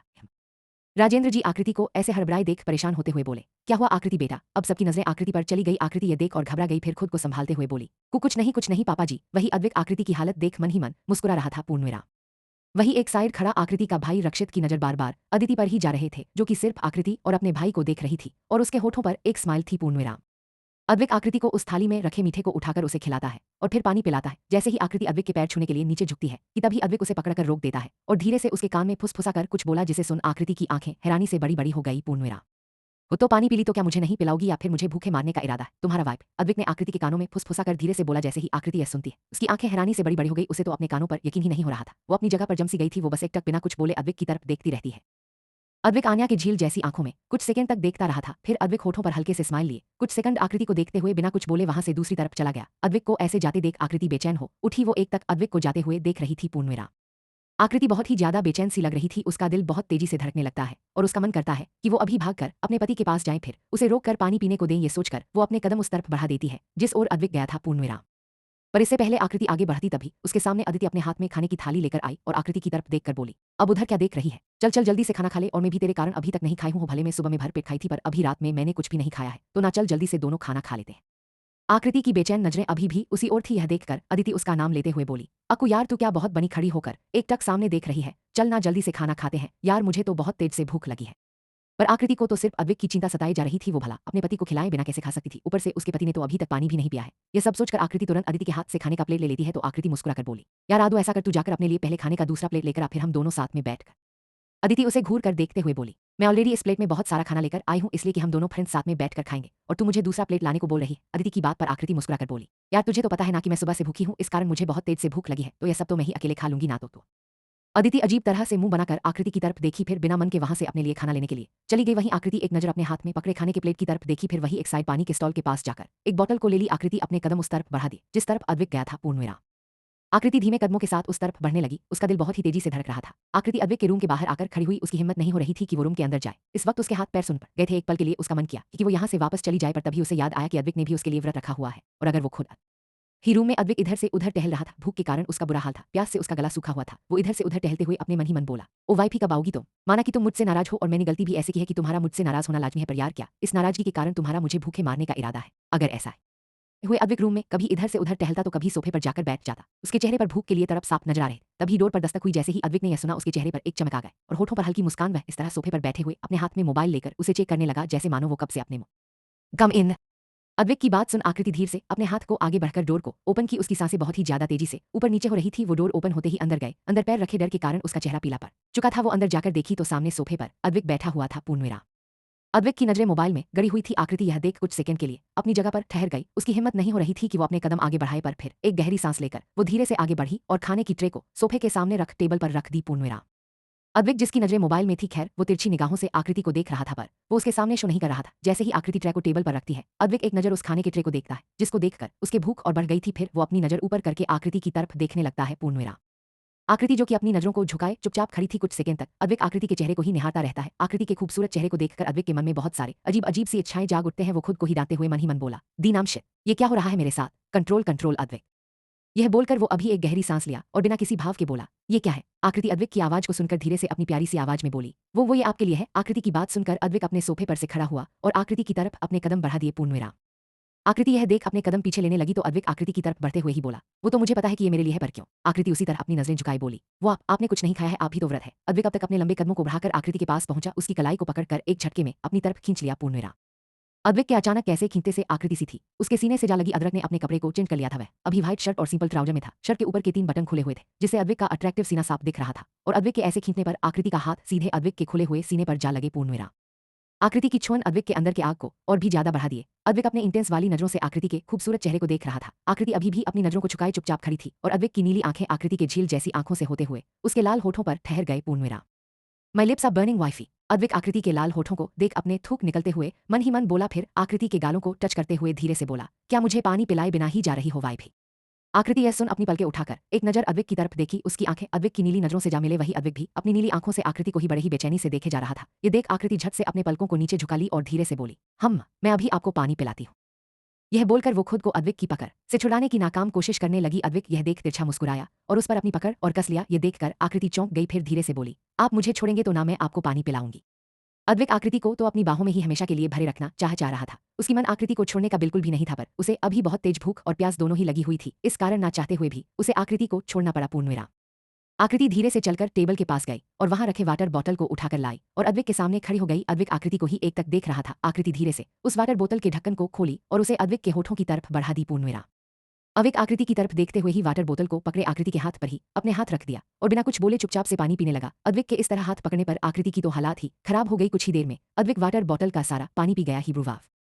आकृति बॉटल को अद्विक के मुंह पर से हटाई और उसे बंद करके धीरे से बोली, अब आप खाना खा लीजिए। यह कहकर वो वहां से जाने के लिए मुड़ी, पर तभी यह देख अद्विक आगे बढ़ा और बिना कुछ बोले आकृति को अपने गोद में उठा लिया। अद्विक के अचानक ऐसा करने से आकृति की तो आंखें हैरानी से बड़ी बड़ी हो गई। पूर्णविराम। वो अपनी आंखों को बड़ी किए अद्विक की तरफ देख रही थी। वही अद्विक आकृति को लिए सोफे पर गया और उसे बिठाते हुए बोला, यहीं बैठो और यहां से बिल्कुल हिलना मत। आकृति कुछ नहीं बोल पाई। फिर अद्विक खाने के ट्रे को उठाकर ले आया और आकृति के सामने उसे रख खुद भी वहीं बैठ गया। आकृति ने अद्विक को देखी और फिर उस खाने के प्लेट को। आकृति धीरे से बोली, क्या सच में आपने भी व्रत रखा है? आकृति की बातें अद्विक को चुभ गई और वो थोड़ा नाराजगी से बोला, क्यों तुम्हें लगा कि मैं झूठ बोल रहा हूं? और हाँ, चुप रहकर खाना खा। बोलते हुए अद्विक ने आकृति के आगे खाने का एक बाइट किया। आकृति एक बार फिर से हिम्मत करके अद्विक से बोली, मैंने कुछ पूछा है आपसे? तभी अद्विक थोड़े गुस्से से बोला, मैंने कहा ना चुप रहो। पर आकृति खुद को रोक नहीं पाई और फिर से बोली, क्या सच में आपने व्रत रखा है? अद्विक बिना किसी भाव के बोला, उससे क्या फर्क पड़ता है तुम्हें? आकृति की आंखें हल्की नम हो गई और वो अपनी पलकों को झुकाए धीरे से बोली, पर लेकिन क्यों?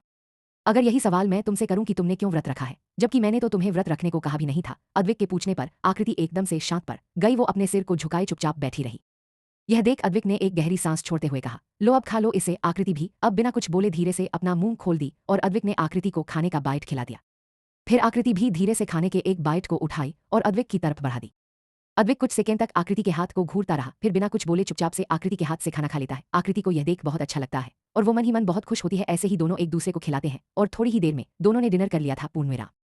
अद्विक की नीली नजरें इस पूरे टाइम आकृति के सुंदर चेहरे पर ही टिकी हुई थी। वहीं आकृति अपनी पलकों को झुकाए हुए बैठी थी। जैसे ही आकृति उठने लगे कि तभी अद्विक ने उसका हाथ पकड़ लिया। आकृति यह देख एक पल के लिए सन्न में रह जाती है। वो धीरे से अपनी नजरें झुकाए हुए अद्विक की तरफ देखी तो अद्विक तुरंत ही उसे वापस से सोफे पर बिठा देता है। पूर्णविराम।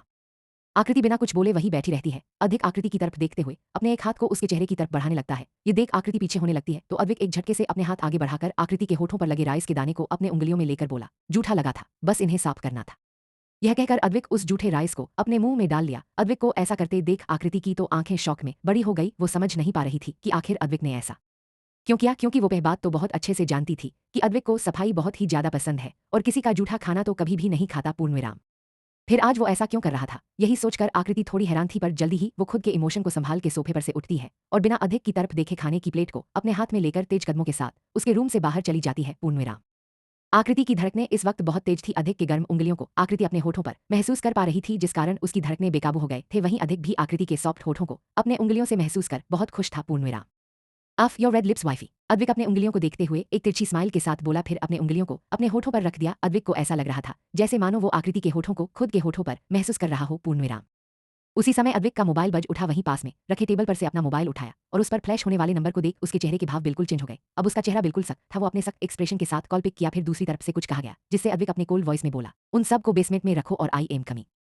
ये कहकर अद्विक ने तुरंत कॉल कट कर दिया। फिर वो चेंजिंग रूम की तरफ बढ़ गया। कुछ ही देर में अद्विक ब्लैक कलर के हुडी पहनकर बाहर आया। बाहर आकर अद्विक अपनी नीली आंखों को चारों तरफ घूमक कर देखा, फिर तेज कदमों के साथ चलते हुए सीढ़ियों से नीचे आया। एक बार वो हाल में भी चारों तरफ देखा तो अंधेरा था पूर्णवेरा। अब तक बाकी घर वाले सभी लोग सो चुके थे। अद्विक अपने कदमों को तेज कर अपने पैलेस से बाहर आया। बाहर आकर अद्विक सीधे वहां खड़ी कार की तरफ बढ़ गया। अद्विक के लिए कार पहले से ही रेडी थे। वो तुरंत कार के बैक सीट पर जाकर बैठ गया और कार फुल स्पीड में वहां से आगे बढ़ गया पूर्णवेरा। वही विवेक अभी भी परेशान था कि आखिर टीना कहाँ चली गई। वो पूरे पैलेस में यहाँ वहां ढूंढ रहा था, पर वो टीना को ढूंढते हुए ही स्टोर रूम की तरफ बढ़ गया। वहां पहुंचकर उसे कुछ अजीब सा लगा पूर्णवेरा। स्टोर रूम के बगल वाले रूम में से किसी की रोने की आवाज आ रही थी। उन आवाजों को सुन विवेक चौंक गया। वो जल्दी से स्टोर रूम का डोर जो कि लॉक था, उसने तुरंत डोर खोलकर देखा तो हैरान रह गया। वहां चारों तरफ अंधेरा था और एक कोने में किसी के होने का एहसास हुआ पूर्णवेरा। विवेक जल्दी से अपने मोबाइल का लाइट ऑन करके देखा तो टीना के एक साइड सिकुड़ कर बैठी हुई थी। उसके ऊपर बहुत सारे जंगली चूहे मंडरा रहे थे। उन चूहों को टीना के ऊपर देखकर विवेक चौंक गया। वहीं टीना की नजर जैसे ही विवेक पर पड़ी, वो तेज से रोते हुए बोली, विवेक बेबी। विवेक टीना की आवाज सुनकर जल्दी से आगे बढ़ा और टीना को उन जंगली चूहों से बचाकर तुरंत अपने गोद में लिए वहां से बाहर आ गया। टीना का डर से बुरा हाल था। डर के कारण वो विवेक के गोद में आते ही उससे चिपक गई। वो डर से बुरी तरह कांप रही थी, जिसे विवेक भी समझ गया और उसके पीठ को सहलाते हुए से उसे हिम्मत दे रहा था पूर्णवेरा। पर उसकी नजर टीना के हाथ चेहरे पर गए, जिस पर चूहों के काटने के निशान थे। ये देखकर विवेक जल्दी से भागते हुए बाहर आया और टीना को अपने साथ लेकर कार में बैठ गया। विवेक के कहने पर ड्राइवर जल्दी से गाड़ी हॉस्पिटल की तरह बढ़ा दिया पूर्णवेरा। टीना विवेक के गोद में आते ही कुछ ही देर में बेहोश हो गई। टीना को बेहोश देख विवेक उसे होश में लाने के लिए बोला, टीना टीना ओपन योर आइज। टीना किसने किया है तुम्हारे साथ ये सब? टीना ओपन पोर आइज। पर तीन होश में नहीं आती पूर्णवेरा। ये देखकर विवेक उसे खुद से और चिपक लेता है। विवेक टीना के लिए थोड़ा परेशान था। कुछ ही देर में ड्राइवर ने एक हॉस्पिटल के सामने कार रोका। विवेक टीना को अपने गोद में लिए हुए कार से बाहर आया और तेजी से हॉस्पिटल की तरफ बढ़ गया पूर्णवेरा।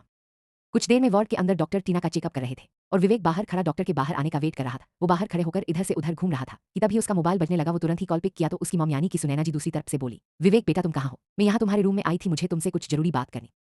विवेक अपनी मॉम की बात पर तुरंत बोला, मॉम मैं यहाँ हॉस्पिटल में हूँ। सुनैना जी जैसे ही हॉस्पिटल सुनी वो चौंक गई। वह तुरंत बोली, हॉस्पिटल पर? तुम हॉस्पिटल में क्यों हो? जिस पर विवेक ने सारी बात बता दिया पूर्णवेरा। सुनैना जी पे सब सुनकर बिल्कुल दंग रह गई। वो विवेक की बात सुनकर बोली, ओ तभी हमें टीना नहीं मिल रही थी, आखिर ऐसा कौन कर सकता है? विवेक भी सुनैना जी से बोला, यह तो मुझे भी नहीं पता मॉम, अब यह तो टीना के होश में आने के बाद ही पता चलेगा पूर्णवेरा। विवेक की बात पर सुनैना जी तुरंत बोली, ठीक है तुम टीना का ही ख्याल रखो, मैं यहाँ सब कुछ देखती हूँ। ये कहकर उन्होंने कॉल कट कर दिया। उसी समय डॉक्टर वार्ड से बाहर आया तो विवेक की तरफ देखकर बोला, पेशेंट को बहुत सदमा सा लगा है, इस कारण वो बेहोश हो गए। आप उनकी केयर करिएगा और कोशिश करिएगा कि ज्यादा से ज्यादा टाइम आप उनके साथ रहे, उनको जो थोड़े बहुत। विवेक यह सुनकर हाँ में सिर हिला दिया और बोला, हाँ डॉक्टर वो कुछ जंगली चूहों ने काट लिया है। डॉक्टर विवेक की बात पर बोले, हाँ हमने उन पर दवा लगा दी है और इंजेक्शन भी लगा दिया है, जल्द ही वो होश में आ जाएंगी, आप उनसे जाकर मिल सकते हैं। ये बोलकर डॉक्टर वहां से चले गए। डॉक्टर के जाने के बाद विवेक तुरंत ही वार्ड के अंदर गया और टीना को देखने लगा, जिसके हाथों पर कई जगह पर कट के निशान लगे थे। वहां पर पट्टी की गई थी, चेहरे पर भी बहुत जगह घाव के निशान थे। विवेक वहीं टीना के पास जाकर बैठ गया। इस वक्त टीना का चेहरा थोड़ा भयानक लग रहा था। विवेक कुछ देर तक टीना की तरफ देखता रहा और मन ही मन बोला, मुझे समझ नहीं आ रहा है कि आखिर टीना वहां पहुंची कैसे और वो सब जंगली चूहे वो वहां कैसे आ गए। विवेक के मन में यही सब चल रहा था पूर्णवेरा। वहीं कुछ देर बाद आकृति रूम में पहुंची तो अदिति वहां पर पहले से मौजूद थी। वो आकृति को घूर घूर कर देख रही थी। देखकर आकृति अपनी नजरें चुराने लगी। तभी अदिति उसे घूरते हुए बोली, ओ मैडम तुम कहाँ चली गई थी? मैं कब से तुम्हें ढूंढ रही थी और तुम तो खाने का प्लेट लेकर ऐसे गायब हुई जैसे कोई मिस इंडिया बन गई हो। अदिति की बात पर आकृति कुछ बोल ही नहीं पाई। उसका चेहरा इस वक्त पूरा शर्म से लाल था, जिसे अदिति भी देख लेती है। वो बेड पर बैठी हुई थी। वो उठकर आकृति के पास आई और फीवर है उसके गालों को हल्का सा टच करते हुए बोली, अक्कू ये तेरी चिक्स क्यों रेड हो गए हैं क्या तुझे? आकृति जल्दी से अदिति की उंगलियों को अपने चेहरे पर से हटाते हुए बोली, आदू वो लगता है मैं सुबह से भूखी हूं ना, तो शायद अभी ही खाना खाई हूं, तो थोड़ा गर्मी के कारण ऐसा हो गया है, मैं ना गरम गरम खाना खा लिया है। आकृति अपनी ही बातों में फंस रही थी। वहीं अदिति आकृति की गोल गोल बातों को सुनकर उसे अजीब तरह से देखने लगी पूर्णवेरा। तभी आकृति अदिति को खुद की तरफ इस तरह देखते हुए पाकर बोली, आदू मैं अभी फ्रेश होकर आती हूँ, फिर हम दोनों साथ में सोएंगे। आकृति की बात सुनकर अदिति बोली, हेलो साथ में सोएंगे से क्या मतलब है? मैं कोई तुम्हारी हस्बैंड नहीं हूँ, इतना ही साथ में सोने का मन है तो तुम भाई के रूम में जा सकती हो। आकृति वॉशरूम उसे एक नजर घूर कर देखी और तुरंत वॉशरूम में घुस गई। एक तेज अदिति के होठों पर स्माइल आ गई। पूर्णविराम आवाज के साथ वॉशरूम का डोर बंद हो गया। आकृति को ऐसे बच्चों की तरह गुस्सा करते देख कुछ देर बाद आकृति अपने कपड़े चेंज कर नाइट ड्रेस पहन वॉशरूम से बाहर आई और वहीं बेड पर आकर अदिति के बगल में लेट गई। अदिति बेड पर लेटी हुई अपने मोबाइल में स्क्रॉल करके कुछ देख रही थी। वहीं आकृति कुछ सेकंड तक मोबाइल को चेक की और फिर करवट बदलकर अपनी आंखें बंद कर ली। पूर्णविराम आंखें बंद करते ही एक बार फिर से आकृति की आंखों के सामने अद्विक का चेहरा आ गया, जिससे उसके होठों पर हल्की सी स्माइल आगे। अचानक ही उसे अधिक की करीबी उसका व्रत रखना और उसके होठों का छूना, यह सब महसूस करते ही आकृति की पूरे शरीर में एक तेज सिहरन सा दौड़ गया। पूर्णविराम आकृति को वो सब याद कर बहुत ही अच्छा महसूस हो रहा था। अचानक ही उसे अपने पेट में हजारों तितलियां उड़ती हुई महसूस होने लगी। उसका पूरा चेहरा रेड होने के कारण जलने लगा। आकृति अपने गालों पर अपने हाथों को रखकर देखी तो उसे बहुत ही ज्यादा गर्म लगने लगा, जिससे आकृति खुद को ही डांटते हुए मन ही मन बोली, आपको क्या हो गया है? तुझे खुद को संभाल। हाँ माना कि वो तेरे लिए आज व्रत रखे हैं और उन्होंने तेरा व्रत खुलवाया, साथ में तुझे डिनर भी कराया, पर शायद वो कुछ ज्यादा ही सोच रही है। यह सब कुछ सभी घर वालों को दिखाने के लिए कर रहे हो, पर असल में उनके मन में मेरे लिए कुछ ना हो। यह सोचकर आकृति का चेहरा उदास हो गया और उसकी आंखें हल्की नम हो गई। जब उसे टीना की कही बात याद आई तो उसकी आंखों से आंसू बहने लगे। वो मन ही मन बोली, नहीं, मुझे खुद के इमोशन पर कंट्रोल करना ही होगा, वरना कहीं मुझे बहुत ही ज्यादा दर्द और तकलीफ ना झेलना पड़े। यह सब बोलते हुए वो अपने आंखों से बह रहे आंसुओं को साफ की और अपनी आंखों को बंद कर ले फिर सोने की कोशिश करने लगी। वहीं उसके बगल में लेटी है अदिति भी आकृति के अलग को समझ पा रही थी। उसे पता था कि आकृति अभी अंदर से बहुत दुखी है, पर वो अपने चेहरे पर दुख को जाहिर नहीं करेगी। उसे अपने दोस्त के लिए बहुत बुरा लग रहा था। इसके साथ ही साथ उसे अपने भाई पर गुस्सा भी आ रहा था। वह सोच रही थी कि अब वो अपने भाई से इस बारे में डायरेक्ट बात करेगी। यह सब सोचते हुए अदिति भी अपनी आंखें बंद कर ली और थोड़ी देर अगली सुबह करीब 8:00 बजे हॉस्पिटल बेड पर लेटी हुई टीना की घेरी धीर आंखें खुली तो अभी भी उसकी आंखों में डर के भाव थे। उसने अपनी नजरों को यहाँ वहां घुमाकर देखा तो खुद को हॉस्पिटल में देख उसे एक राहत सा महसूस हुआ। तभी उसके वार्ड का डोर ओपन हुआ और विवेक चलकर अंदर आया। विवेक को देखते ही टीना मुस्कुरा दी। पूर्ण मेरा विवेक भी मुस्कुराते हुए टीना के पास आकर तुरंत उसके चेहरे की तरफ झुका और उसके होठों की चुमते हुए बोला, बेबी अब तुम कैसी हो? टीना मुस्कुराकर बोली, मैं अब अच्छी हूँ। विवेक टीना की तरफ देखकर फिर पूछा, ये सब तुम्हारे साथ कैसे हुआ? तुम उस जगह पर कैसे फंस गए? टीना विवेक की बात सुनकर रोने लगी। वो रोते हुए बोली, यह सब सिर्फ तुम्हारे भाई अध्यक्ष के कारण ही हुआ है। विवेक ने जैसे ही यह सुना वो चौंक गया। वो हैरानी से बोला, क्या अद्विक भाई ने यह सब किया? पर वो ऐसा क्यों करेंगे? वो तो तुम्हें नुकसान पहुंचाने के बारे में सोच भी नहीं सकते। वो तो तुम्हारे प्यार के जाल में पूरी तरह से फंस चुके हैं। टीना तुरंत विवेक के हाथ को पकड़कर रोते हुए बोली, मैं सच कह रही हूँ, यह सब अधिक नहीं किया है। उसने मुझे मैसेज करके वहां पर बुलाया था। फिर टीना एक एक करके सारी बात विवेक को बता दी। विवेक टीना की बात सुन बहुत ही ज्यादा चौंक गया। पूर्णविराम वही जब उसने टीना के मोबाइल पर अध्यक्ष के नंबर से आए मैसेज की तरफ देखा तो वो और भी ज्यादा बौक गया। विवेक टीना से बोला, पर ऐसा कैसे हो सकता है? भाई तो वहां सबके साथ गार्डन में थे और उन्होंने तो उस लड़की आकृति का व्रत भी तोड़वाया। यह सुनते ही टीना तो गुस्से से बौखला उठी। वह अपने हाथों की मुट्ठी बनाकर गुस्से से बोली, मैं उस आकृति को नहीं छोड़ूंगी, मार डालूंगी मैं उसे। विवेक उसे शांत कराते हुए बोला, शांत हो जाओ और पहले यह बताओ क्या तुम्हें पूरा यकीन है कि यह सब अध्यक्ष ने किया है? टीना एक पल के लिए सोच में पड़ गई कि कहीं ऐसा तो नहीं कि इसमें अद्विक का हाथ ना हो। फिर कुछ देर बाद बोली, ऐसा कैसे नहीं हो सकता? उसी के मोबाइल से तो मुझे मैसेज आया था। विवेक तो सोच में पड़ गया। वो कुछ सोचते हुए बोला, पर भाई ने तो मुझसे कहा था कि उनका मोबाइल गुम हो गया है, फिर मैं ही उनका मोबाइल ढूंढ के लाकर दिया था। ये सुन टीना को थोड़ा अजीब लगा और वो सोचते हुए बोली, आखिर ये सब अद्विक ने नहीं किया है तो ये सब कौन कर सकता है? विवेक भी सोचने लगा। फिर वो टीना से बोला, कोई ऐसा जो तुमसे नफरत करता है? क्या किसी से कल तुम्हारी लड़ाई हुई थी? टीना को अदिति का ख्याल आया कि कैसे उसने कल उसे थप्पड़ मारा था और मुझे भला बुरा बोला था। टीना सारी बातें विवेक को बता देती है जिससे विवेक को बहुत तेज गुस्सा आता है। उसे अब अदिति पर बहुत ही ज्यादा गुस्सा आ रहा था। पूर्णविराम अगर यह सब अदिति ने किया है तो मैं उसे छोड़ूंगा नहीं, पर हाँ, अभी हमारे पास कोई प्रूफ नहीं है और ऐसे में अद्विक भाई तो अदिति को कुछ नहीं बोलेंगे क्योंकि अदिति को बहुत मानते हैं और दादाजी की भी जान अदिति में बसती है। इसलिए हमें पहले सावधान रहना होगा और मौका ढूंढते ही हमें खुद उसे सबक सिखाना होगा। टीना भी गुस्से से भरी हुई थी और उसका नफरत। एक हफ्ते बाद वहीं करवा चौथ वाले रात के बाद से अद्विक घर नहीं आया था। ऐसे ही 7 दिन बीत गए थे। अद्विक को वहां ना देखकर सबसे ज्यादा कोई परेशान था तो वो थी आकृति। भले ही वो अद्विक से बातें नहीं करती थी पर अद्विक की मौजूदगी एक सुकून पहुंचाते थे। पूर्णविराम वो कहते हैं ना, जब कोई किसी से शिद्दत वाला मोहब्बत करता है तो अपने महबूब से बात ना करने पर भी सिर्फ उसको एक नजर देख लेने से ही दिल को सुकून मिलता है। वही महबूब को ना देख पाना दुनिया का सबसे बड़ा दर्द होता है। पूर्णविराम इस एक हफ्ते में अधिक के ना रहने पर आकृति दिन में हमेशा उसी के रूम में रहती और रात में अदिति के साथ सोती थी। उसे वहां रखे हर एक चीज में अधिक के छून का एहसास होता था। आज के सुबह भी आकृति अदिति के रूप में ही सोकर उठी और तैयार होकर अदिति के साथ नीचे सीढ़ियों से होते हुए डाइनिंग टेबल पर गई। पूर्णविराम वहां सभी पहले से मौजूद थे। आकृति और अदिति भी जाकर वहां बैठ गए। फिर सभी साथ में ब्रेकफास्ट करने लगे। दादाजी ने सबकी तरफ देखकर बोले, कल दीपावली है तो उसकी सारी तैयारियां अच्छे से हो जाना चाहिए। सुनैना जी वही बैठी हुई थी। वो तुरंत ही दादाजी की तरफ देखकर बोली, जी पापा जी आप बिल्कुल परेशान ना हो, हमने पार्टी की सारी तैयारी अच्छे से कर लें। दादाजी बस एक नजर सुनैना जी की तरफ देखे और बस हमें सिर हिला दिए। ब्रेकफास्ट करने के बाद अदिति किसी काम से बाहर चली गई और आकृति सीधे अद्विक के रूम की तरफ बढ़ गई और उनका डोर ओपन कर वो जल्दी से अंदर चली गई। पर अंदर जाते हैं वहां सामने ग्लास टेबल पर रखे सामान को देख वो चौंक गई। पूर्णविराम आकृति वो देख अपने मन ही मन बोली, ये क्या है? उसी समय वॉशरूम का डोर ओपन हुआ और अद्विक टॉवल में वॉशरूम से बाहर आया। आकृति की झिल जैसी आंखें अद्विक को देख फैल गई। वही अद्विक एकटक आकृति को अपनी नीली आंखों से देख रहा था। अब कहीं जाकर अद्विक की आंखें शांत हो गई थी और आकृति को देखकर उसके दिल की धड़कनें भी बढ़ने लगे थे। पूर्णविराम तभी आकृति वहीं टेबल पर रखे केक को देखकर कुछ पूछने वाली थी कि उससे पहले ही अद्विक की तेज आवाज उसके कानों में पड़, ये केक यहाँ किसने रखा है? इस वक्त अद्विक के चेहरे पर कोई बाहर नहीं थे। वही आकृति अद्विक की बात सुन और भी ज्यादा शौक रह गई। वह धीर से बोली, ये मुझे नहीं पता क्या ये आपने? उसी समय अद्विक ने अपने कदम आकृति की तरफ बढ़ा दिए और अद्विक को अपनी तरफ आते देख आकृति आगे कुछ बोल ही नहीं पाई। पूर्णविराम कहीं ऐसा तो नहीं इस केक को तुम ही यहाँ लेकर आए हो? अद्विक अपने नीली आंखों से आकृति को घूरते हुए बोला। आकृति अपने सिर को ना हिलाकर धीरे से बोली, न नहीं, मैं ये क्यों लाऊंगी? आकृति के कहे शब्दों को सुन अद्विक उसे और भी बुरी तरह से घूरने लगा और उसके करीब आकर बिना किसी भाव के बोला, कहीं ऐसा तो नहीं कि तुम झूठ बोल रही हो और खुद ही इस केक को? आकृति को अद्विक के कहे शब्द उसके दिल में किसी तीर की तरह चुभ गया और उसकी आंखें नम हो गई। वो अपने सिर को झुकाकर कांपती हुई आवाज में बोली, ऐसा बिल्कुल भी नहीं है, आखिर मैं ऐसा क्यों करूंगी? अद्विक अपने कंधे उचकाते हुए तुरंत बोला, क्या पता तुम्हें मुझसे छुटकारा चाहिए, और वैसे भी मैं तो तुम्हें बिल्कुल पसंद नहीं। अद्विक अपनी बात बोलकर आकृति की तरफ देखने लगा, ना कि मैं तुम्हें पसंद हूं, जिसके आंखों से अब आंसू गिरने ही वाले थे। अद्विक अपने मन ही मन बोला, वाइफ ही बोल दो। पर आकृति कुछ नहीं बोल पाई। ये देख अद्विक मायूस हो गया। फिर वो वही ग्लास टेबल पर रखे एक को उठाकर आकृति के सामने रखा और उसकी तरफ एक नाइफ बढ़ाते हुए बोला, अब चलो पहले केक कट करो और सबसे पहला पीस तुम खुद खाओ ताकि मुझे यकीन हो जाए कि इसमें कुछ मिलाया नहीं गया है। आकृति को कुछ भी समझ में नहीं आ रहा था कि वो क्या ही करे। वो अपनी जगह पर बस खड़ी थी, उसकी नजरें अभी भी नीचे झुकी हुई थी। वो धीरे से अपने कदम आगे बढ़ा दी और अद्विक के पास जाकर खड़ी हो गई। फिर अद्विक के हाथ नाइफ ले लिया। अधिक बस अपने नीली आंखों से टकटकी लगाए आकृति को ही देख रहा था। आकृति अपने हाथ में नाइफ लेकर केक कट करने लगी, पर वो केक आकृति से वो केक कट नहीं हो रहे थे। आकृति को यह थोड़ा अजीब लगता है। वो एक नजर अपने साइड में खड़े अद्विक की तरफ देखती है, जिसके चेहरे पर कोई भाव नहीं थे। आकृति को कुछ समझ नहीं आ रहा था कि आखिर केक कट क्यों नहीं हो रहा है।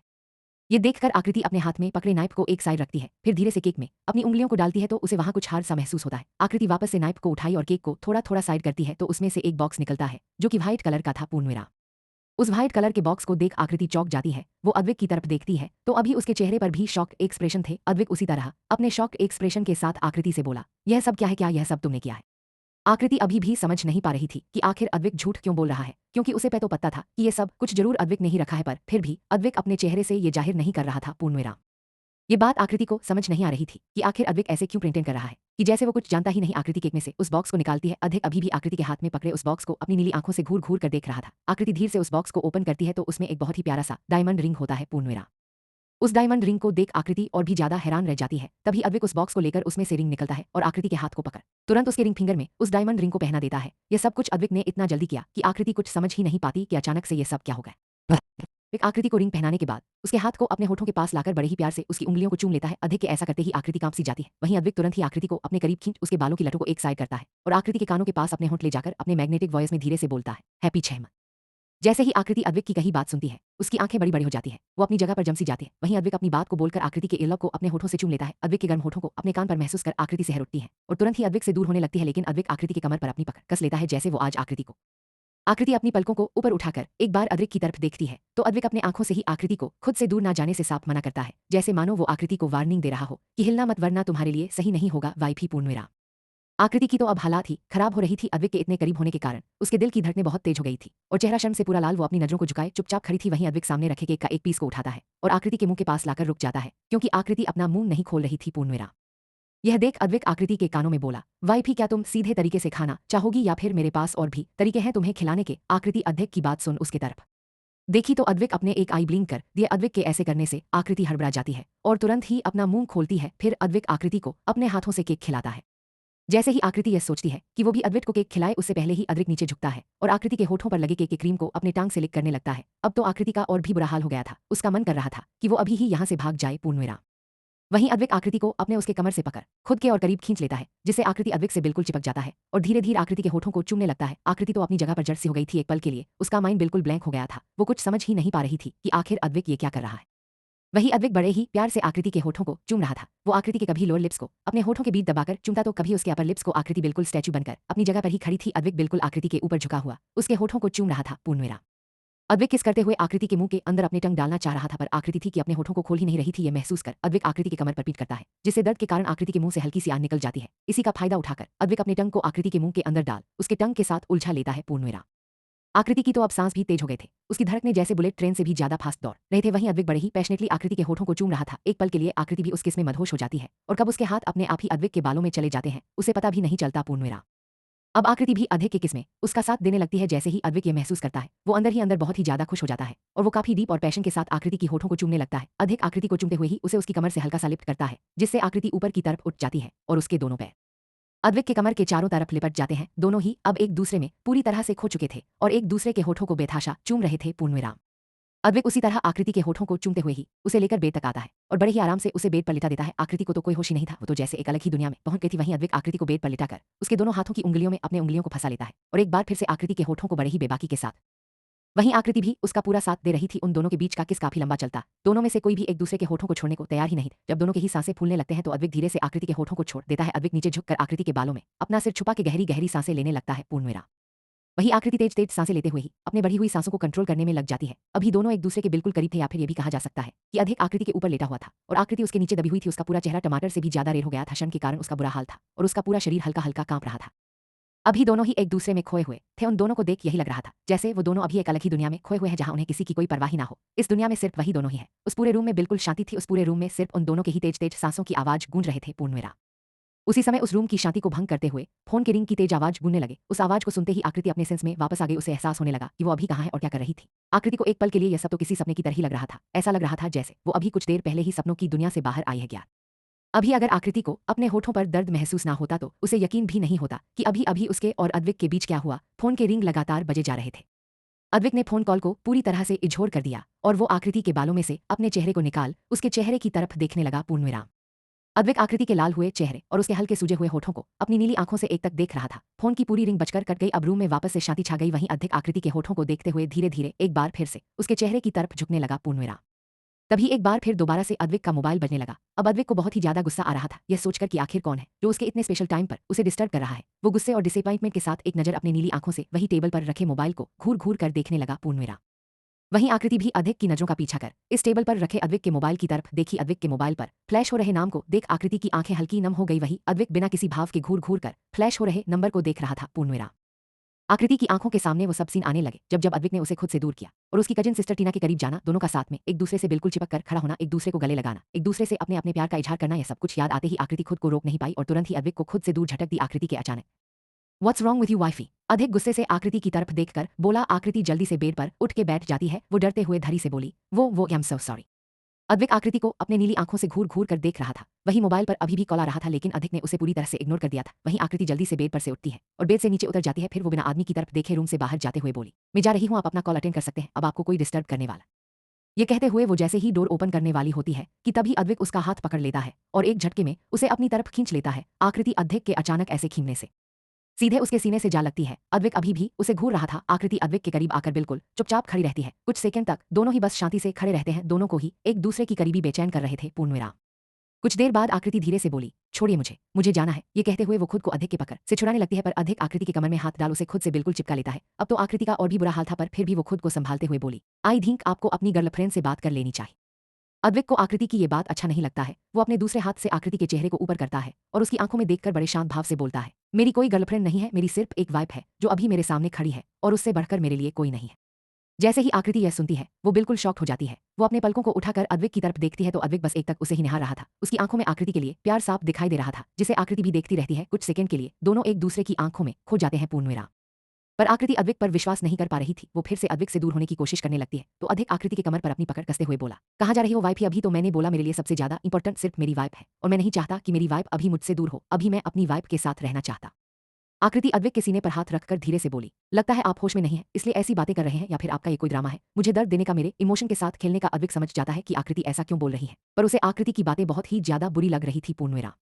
इसलिए अद्विक अपने दूसरे हाथ को आकृति की गाल पर रख बड़े ही प्यार से उसे सहलाते हुए बोला, मेरे लिए सिर्फ तुम ही इंपॉर्टेंट हो, तुम ही सब कुछ हो मेरे लिए और कोई नहीं। अभी मैं बिल्कुल होश में हूँ और ना ही मेरा ये कोई ड्रामा है, ये मेरा सच है। अगर मुझे कोई पसंद है तो वो हो सिर्फ तुम। अद्विक की बातें सुन आकृति की आंखें आंसुओं से भर जाती है। वो अपने आंसू भरे आंखों को ऊपर कर अद्विक के चेहरे की तरफ देखने लगती है। वही अद्विक भी आकृति की झील जैसी आंखों को अपनी नीली आंखों से निहारने लगता है और वो अपने आंखों से ही आकृति को यह विश्वास दिला रहा था कि वो सब सच कह रहा है पूर्णविराम। पर आकृति की आंखों से आंसू गिरने लगते हैं और वो अपने रूठे हुए गले से बोली, प्लीज ऐसा मत करिए मेरे साथ। आखिर अब क्यों मैं आपके लिए इंपॉर्टेंट हो गई जबकि मैं कभी भी आपके लिए कुछ नहीं थी। ये शादी भी आपको सिर्फ मजबूरी में ही करनी पड़ी थी और शादी की पहली रात ही आपने मुझे बता दिया था कि आप मुझे कभी भी अपनी वाइफ नहीं मानेंगे। आपके लिए सिर्फ टीना। फ्लैशबैक। असल में अद्विक टीना से प्यार करता था और उसी से शादी करने वाला था। टीना और अद्विक की एंगेजमेंट भी फिक्स हो जाता है और दोनों के एंगेजमेंट के एक रात पहले एक पार्टी के दौरान अद्विक को इम्स दे दिया जाता है जिसमें अद्विक पूरे नशे में डूबा रहता है और वो एक होटल रूम में जाता है। उस रूम में आकृति बेड पर पहले से ही बेड पर पड़ी थी और वो भी ड्रग्स के नशे में पूरी। अधिक जिसके शरीर में की गर्मी बढ़ती जा रही थी उसे बहुत हाई डोज का ड्रग दिया गया था। वो रूम में आकृति को देख खुद को रोक नहीं पाया और उस पर हावी हो गया। पहले तो आकृति उसे खुद से दूर करने की नाकाम कोशिश करने लगी पर उसे भी ड्रग दिया गया था तो बाद में वो भी पूरी तरह से बहक जाती है और उसका साथ देने लगती है। फिर दोनों ही साथ में वहां इंटीमेट हो। अगली सुबह जब घर वालों को यह बात पता चला तो टीना अद्विक को छोड़कर वहां से भाग गए और वह उसे जाते हुए बोली, मैं तुम जैसे धोखेबाज से शादी नहीं करूंगी, मैं अब मरने जा रही। जिससे अधिक को आकृति पर बहुत ही ज्यादा गुस्सा आया। वो गुस्से में उसको थप्पड़ मारा। उसके बाद आकृति के डैड और अद्विक के डैड जो कि पहले से ही बहुत अच्छे फ्रेंड थे और वो दोनों तो यही चाहते थे कि उन दोनों के बच्चों की शादी हो जाए तो दोनों ने मिलकर फैसला लिया कि इन दोनों की शादी कर दी जाए पूर्णविराम। जब अधिक को यह बात पता चला तो वो साफ मना कर देता है पर दादाजी की फोर्स करने पर अधिक ना चाहते हुए भी मान गया। पर शादी की पहली रात थी जब आकृति अपने रूम में बैठी हुई थी। वो दुल्हन की जोड़े में बहुत ही ज्यादा खूबसूरत लग रही थी। तभी अद्विक रूम में आया और आकृति के पास जाकर सीधे उसका गला पकड़कर गुस्से से बोला, ये सब कुछ तुम्हारा ही प्लान था पर तुम चाहे कितनी भी कोशिश कर तो तुम मुझे कभी नहीं पा सकती। मैं सिर्फ टीना का हूं और उसी का रहूंगा। आज के बाद तुम सिर्फ नाम के लिए मेरी पत्नी रहोगी पर मैं तुम्हें कभी भी अपने पत्नी का अधिकार नहीं दूंगा। यह कहते हुए वह आकृति को दूर झटक दिया और अगले दिन वह आकृति को छोड़ अपने विला चला गया था पूर्णविराम। पर 3 महीने बाद टीना के वापस आने पर अधिक ने पूरी तरह से आकृति से अपने सारे रिश्ते तोड़ दिए। वो तो उसे डाइवोर्स लेने वाला था पर फैमिली वालों के कारण मजबूर था। आकृति बस एक सर्वेंट की तरह उसके विला में रहती थी। फिर 1 महीने बाद वो आकृति को अपने विला से भी निकाल दिया। मजबूरन आकृति को अपने फ्रेंड जिया के घर जाना पड़ा पूर्णविराम। यह सब कुछ याद करके अद्विक को टीना पर और भी ज्यादा गुस्सा आने लगता है, क्योंकि अब उसे पता चल चुका था कि उसे रात ड्रग्स देने वाला कोई और नहीं टीना ही थी। इसके साथ ही साथ उसे खुद पर भी गुस्सा आ रहा था। वही आकृति खुद को छुड़ाने की कोशिश में लगी हुई थी। पूर्णराम तभी अद्विक आकृति के चेहरे की तरफ झुककर अपनी गर्म सांसों को उसके होठों पर छोड़ते हुए बोला, पता है बहुत सी गलतियां की है मैंने, और सिर्फ सॉरी बोलने से वो गलतियां खत्म नहीं हो जाती, और मैं सॉरी बोलूंगा भी नहीं, क्योंकि मैं तुम्हें वो सारे अधिकार देकर अपनी गलती का पश्चाताप आप करना चाहता हूं। मुझे पता चल चुका है कि तुम मुझसे बहुत प्यार करती हो। आकृति बस अपनी लंबी लंबी पलकों को बार बार झपकते हुए अद्विक के चेहरे को ही देख रही थी। उसे तो यकीन ही नहीं हो रहा था कि यह सब कुछ अद्विक बोल रहा है। पूर्णविराम। वही अद्विक आकृति को एक टक खुद की तरफ देखता हुआ पाकर उसके नोज से अपने नोज को टकराते हुए हल्की सी इस्माइल के साथ बोला, क्या तुम अपने पति को एक मौका दोगी? उसे समझने की कोशिश करोगी कि अब तुम्हारा पति सिर्फ तुम्हारा ही है और वो सिर्फ तुम्हें ही अपना सब कुछ मानता है। बिलीव मी वाइफ, ही मैं कभी भी तुम्हें खुद से दूर नहीं करूंगा और ना ही मैं कभी तुम्हें हर करूंगा। क्या तुम्हें मेरी आंखों में सच्चाई नहीं दिख रहा है? मुझे अब कुछ भी नहीं देखना और ना ही कुछ सुनना है। आप मुझे छोड़िए, आप मेरे साथ ऐसे जबरदस्ती नहीं कर सकते। आकृति खुद को अद्विक के पकड़ से छुड़ाने की कोशिश करते हुए बोली। वहीं अद्विक को आकृति का बार बार खुद से दूर जाने की कोशिश करना अच्छा नहीं लग रहा था। अब उसे गुस्सा आने लगा था, पर वो बड़ी मुश्किल से खुद के गुस्से को कंट्रोल किए हुए था। और आकृति, मैंने कहा छोड़िए मुझे आपसे कोई बात नहीं करनी और ना ही कोई बात सुननी है। आकृति अधिक हो दूर झटकते हुए बोली। अब तो अधिक को बहुत ही ज्यादा गुस्सा आने लगा। वो तुरंत ही आकृति के पास गया और उसे एक झटके में खुद के करीब खींचा, फिर उसे रूम के वॉल से लगा के बिना देरी किए उसके होठों से अपने होठों को जोड़ लिया। आकृति छटपटाने लगी। वहीं अद्विक बड़े ही फोर्सफुली आकृति के होठों को चूमने लगता है। उसी समय रूम के डोर पर किसी के नॉक करने की आवाज आई। पूर्णविराम। डोर पर नॉक की आवाज को सुनकर आकृति चौंक गई। वो खुद को अद्विक की पकड़ से छुड़ाने की कोशिश करने लगी, पर अद्विक था कि जैसे आज पूरी तरह से आकृति में खो गया था। वो आकृति के होठों को छोड़ ही नहीं रहा था और उसके कमर से भी उसे कसकर जकड़ा हुआ था। ये देख परेशान होने लगी, क्योंकि डोर पर अब नॉक करने की आवाज थोड़ी तेज हो गई थी। पर अद्विक को तो जैसे कुछ, भाई क्या आप अंदर हो? अचानक से डोर पर नॉक के साथ ही एक आवाज रूम के अंदर आई। यह आवाज किसी और की नहीं अदिति की थी। जैसे ही आकृति यह सुनी उसकी तो आंखें बड़ी बड़ी हो गई। उसकी सांसें अब फूलने लगी थी। पूर्णविराम।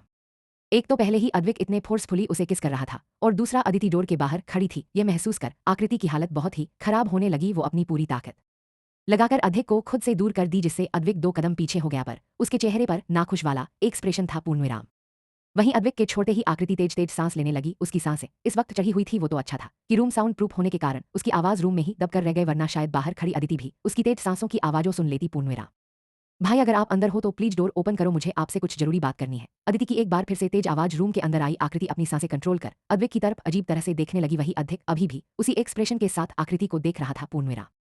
आकृति अद्विक के चेहरे पर नाराजगी साफ देख पा रही थी, पर वो उसे इग्नोर करके इधर उधर कुछ ढूंढने लगी। आकृति को इस तरह इधर उधर नजर घुमाते देख अद्विक उसके पास आया और उसके हाथों को पकड़कर बोला, क्या ढूंढ रही हो वाइफ?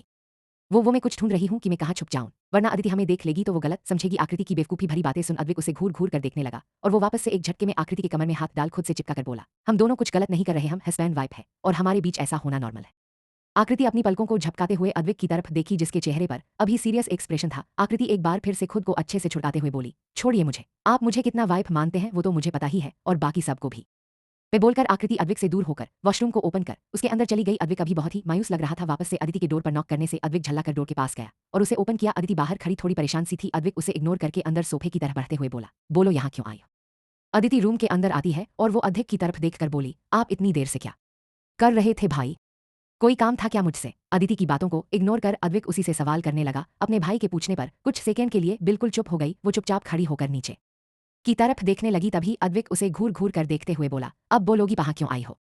अद्विक इस समय अंदर ही अंदर बहुत ही ज्यादा इरिटेट हो रहा था। एक तो पहले ही आकृति बड़ी मुश्किल से उसके पास आई थी, अभी वो आकृति को पूरी तरह से अपने दिल की बातें बता भी नहीं पाया था और फिर बीच में ही अदिति का आना। अभी उन दोनों के बीच इतने अच्छे मोमेंट चल रहा था, वो भी पूरी तरह से खराब हो गए थे। पूर्णविराम।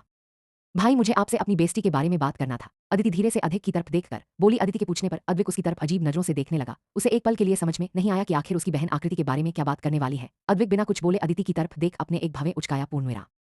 अदिति समझ गई कि उसके भाई के इशारे का क्या मतलब है, क्योंकि वो जानती थी कि उसके भाई को ज्यादा बोलने की आदत नहीं है। अदिति अपने भाई की तरफ देखकर बोली, भाई मुझे पता है कि आपकी एक गर्लफ्रेंड थी, उप सॉरी अभी भी है, पर अब आपकी शादी मेरी बेइज्जती हो गई है तो आप उसे मानिए ना कि अपनी गर्लफ्रेंड को, और अगर आप मेरी बेइज्जती को अपना नहीं पा रहे हैं तो।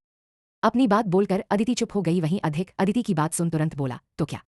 तो आप मेरी बेइज्जती को छोड़ दीजिए, मेरा मतलब है कि आप उसे डाइवोर्स दे दीजिए। अदिति अधिक के पूछने पर झट से बोली। यह सब बोलते हुए अदिति बिल्कुल भी डर नहीं रही थी। वो अद्विक की तरफ देखकर ये सब बोल रही थी। पूर्णविराम। अद्विक अदिति को अपनी नीली आंखों से घूर घूर कर देख रहा था। वो अदिति को घूरते हुए अपने मन ही मन बोला, ये मेरी बहन ही है ना, या फिर मेरी दुश्मन जो मुझे मेरी वाइफ से अलग होने के लिए बोल रही है। पर कहीं ना कहीं अद्विक ये भी जानता था कि अदिति ऐसा क्यों बोल रही है। उसने करवा चौथ वाली रात टीना का आकृति को परेशान करते हुए देख लिया था, वो सब याद।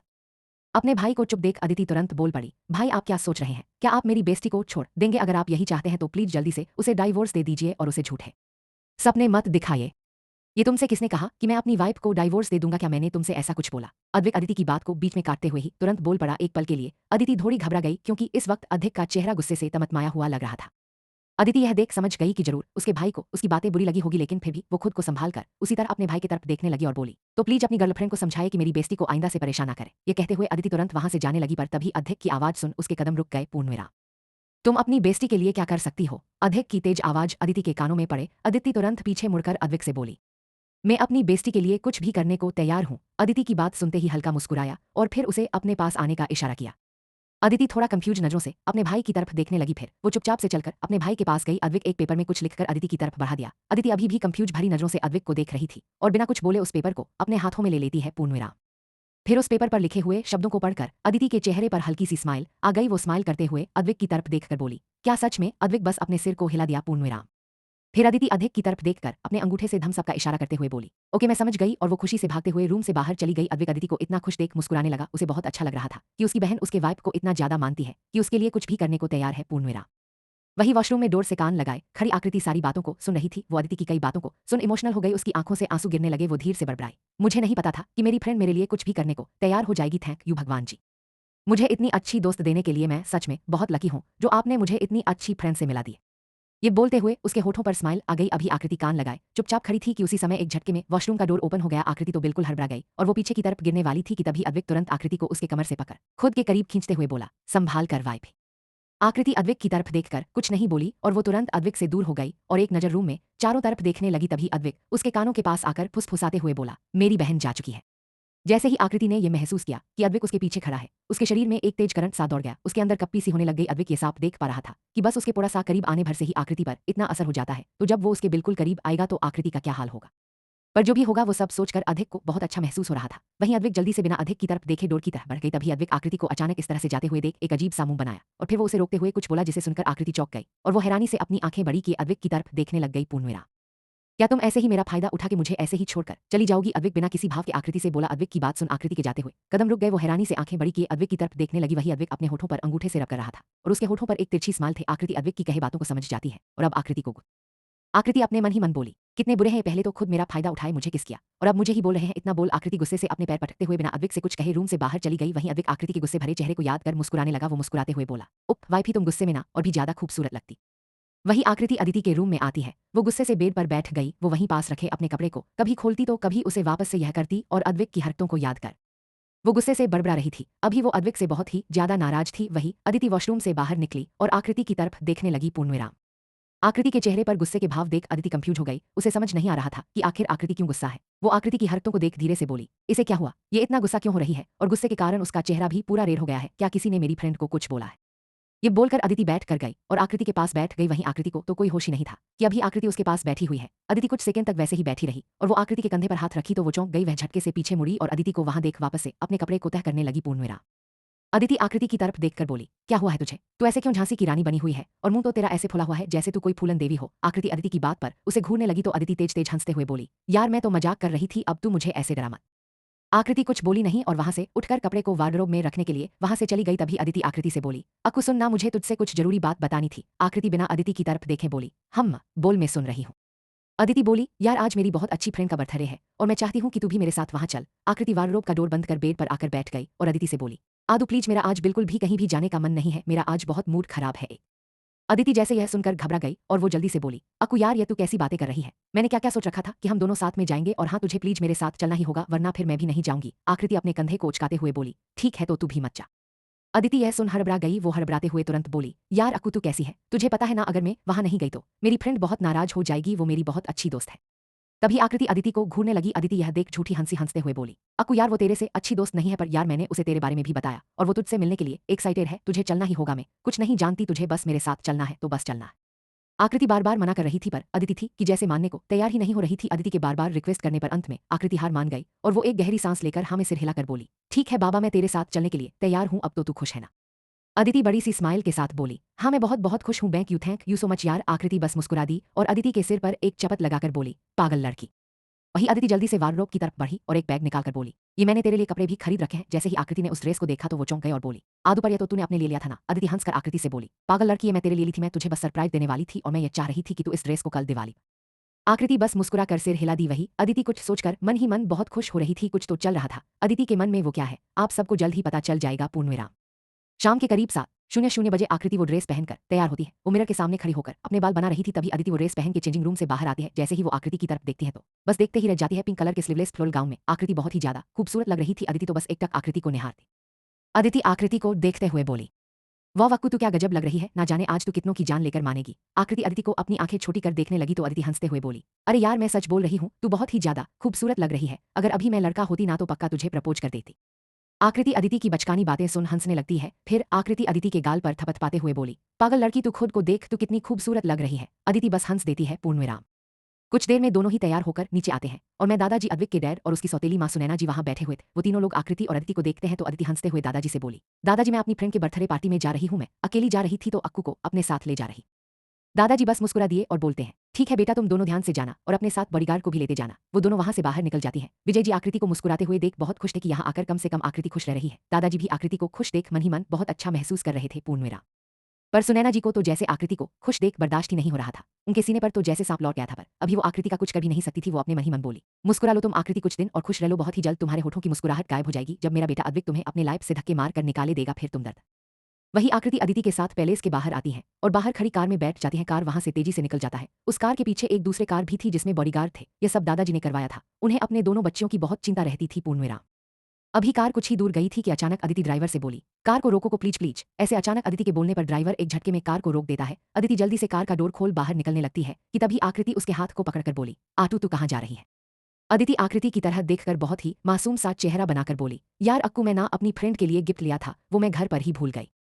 आकृति उसे अजीब तरह से देखने लगी तो अदिति फिर से मासूम चेहरा बनाते हुए बोली, यार तू समझना, वो गिफ्ट बहुत ही इंपॉर्टेंट है, मैं मेरी फ्रेंड के लिए स्पेशल है और मैं उसी के लिए स्पेशली वो खरीदी थी। आकृति एक गहरी सांस लेकर बोली, तो ठीक है, हम ड्राइवर को वापस घर चलने के लिए बोलते हैं, हम दोबारा साथ में आ जाएंगे।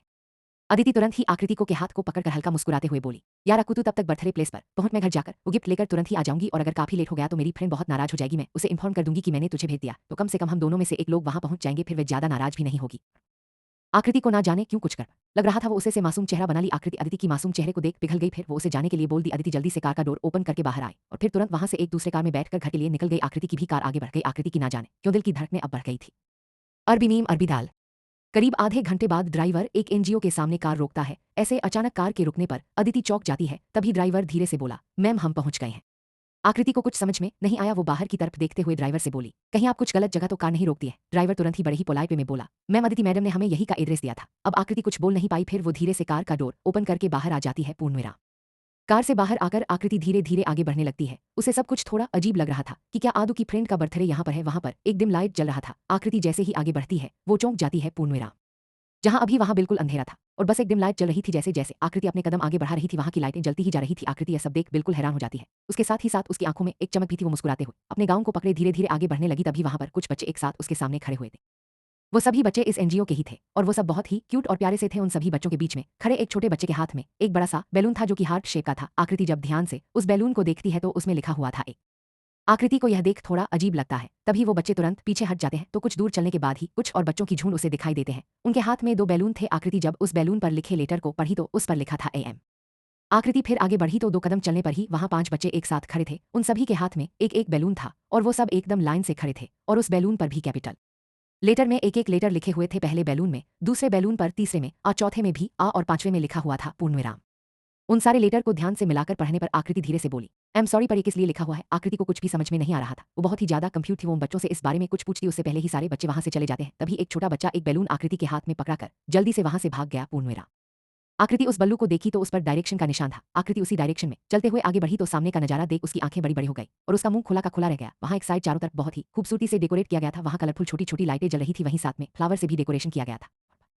जैसे जैसे आकृति आगे बढ़ रही थी उसकी आंखों में चमक आते जा रहे थे। वहीं सामने एक बड़ी सी पोस्टर लगी हुई थी जो कि बहुत ही खूबसूरत लग रहा था। जैसे ही आकृति ने उस पोस्टर को देखा तो उसकी आंखें हल्की सी नम हो गई। ये पोस्टर कोई और नहीं आकृति और अद्विक की शादी का फोटो था जिसमें आकृति दुल्हन के जोड़े में थी और अद्विक दुल्हे के। पूर्णविराम। दोनों बहुत ही अच्छे लग रहे थे। उस पोस्टर में आकृति ने शर्म से अपनी नजरों को झुकाया हुआ था और उसकी बड़ी बड़ी पलकें बहुत ही आकर्षित लग रही थी। वहीं अद्विक के चेहरे पर कोई भाव नहीं थे। वह बिना किसी भाव की आकृति के साथ उस फोटो में खड़ा था। आकृति धीरे से अपने कदमों को आगे बढ़ाई और उस पोस्टर पर अपने हाथ फिराने लगी। पूर्णविराम। जैसे ही वो उस पोस्टर को टच करती है उसकी आंखों से आंसू बह जाते हैं। वो बहुत कोशिश कर रही थी कि उसकी आंखों से आंसू ना बहे पर शायद उसके इमोशन उस पोस्टर को देखकर उस पर हावी हो गए थे और ना चाहते हुए भी आंखों से झरझर करके आंसू बहने लगते हैं। उसी वक्त पीछे से एक मैग्नेटिक वॉइस उसके कानों में पड़े, do you like it wifey. आकृति ने जब इस आवाज को सुनी तो वो बिल्कुल चौंक गई। वह तुरंत पीछे मुड़कर देखी तो अद्विक ग्रे कलर के 3 पीस सूट पहने हुए वहां सामने खड़ा था, जिसमें वो बहुत ही ज्यादा हैंडसम लग रहा था। अभी उसके होठों पर हल्की सी स्माइल थी जो कि उसके चेहरे को और भी ज्यादा अट्रैक्टिव बना रहे थे। पूर्णविराम। एक पल के लिए आकृति की नजरें अद्विक पर ही ठहर गए। वही अद्विक भी बड़े ही गौर से आकृति को देख रहा था। आज आकृति बहुत ही ज्यादा खूबसूरत लग रही थी, जिसे देख अद्विक का दिल तेजी से धड़कने लगा था। वही आकृति की भी धड़कनें बढ़ी हुई थी। पूर्णविराम। आकृति अपनी जगह पर बिल्कुल चुपचाप खड़ी थी। ये देखकर अद्विक धीरे से आगे बढ़ा और आकृति के पास जाकर उसके हाथ को पकड़ लिया। अद्विक के ऐसा करते ही आकृति के दिल की धड़कनें और भी तेजी से धड़कने लगे। वहां चारों तरफ शांति होने के कारण अद्विक आकृति की तेज धड़कनों को साफ महसूस कर पा रहा था, जिससे उसके भी दिल की धड़कन बढ़ गए थे। पूर्णविराम। आकृति के हाथ को पकड़े हुए उसे लेकर आगे बढ़ा। आकृति तो बस जैसे अपने होश में ही नहीं थी। वो अधिक के चेहरे को देख उसमें खुशी गई थी। अधिक उसे एक राउंड टेबल के पास ले जाकर खड़ा कर दिया। जब आकृति ने उस टेबल की तरफ देखा तो उस पर बहुत ही प्यारा सा हार्ट शेप में केक रखा हुआ था, जिस पर बहुत ही खूबसूरती से लिखा हुआ था हैप्पी 6 मंथ एनिवर्सरी।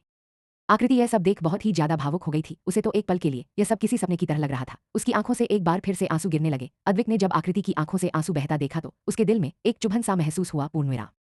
उसे अच्छे से पता था कि आकृति के आंखों से आंसू क्यों बह रहे हैं। वो तुरंत आकृति के चेहरे को अपने हाथों में पकड़ा और बड़े ही प्यार से उसके आंसुओं को साफ करने लगा। फिर अद्विक धीरे से आकृति के चेहरे के पास अपने चेहरे को ले जाकर बोला, क्या मेरा सरप्राइज तुम्हें इतना बुरा लगा कि तुम रोने लगी वाइफ? आकृति तुरंत ना में अपना सिर हिला दी और अपनी नजरें नीचे करके चुपचाप खड़ी हो गई। अद्विक ने आकृति के हाथ में नाइफ पकड़ाया और केक कट करने का इशारा किया, पर आकृति चुपचाप खड़ी थी तो अद्विक तुरंत उसके हाथों को अपने हाथों में लिया और फिर दोनों ही एक साथ केक कट किए। पूर्णविराम। अद्विक सबसे पहले आकृति को केक खिलाया, फिर आकृति अद्विक को केक खिलाने के लिए जैसे ही केक का एक पीस लेने वाली थी कि तभी अद्विक तुरंत आकृति के उंगलियों को अपने मुंह में लेते हुए बोला, बस मेरे लिए इतना ही काफी है वाइफ।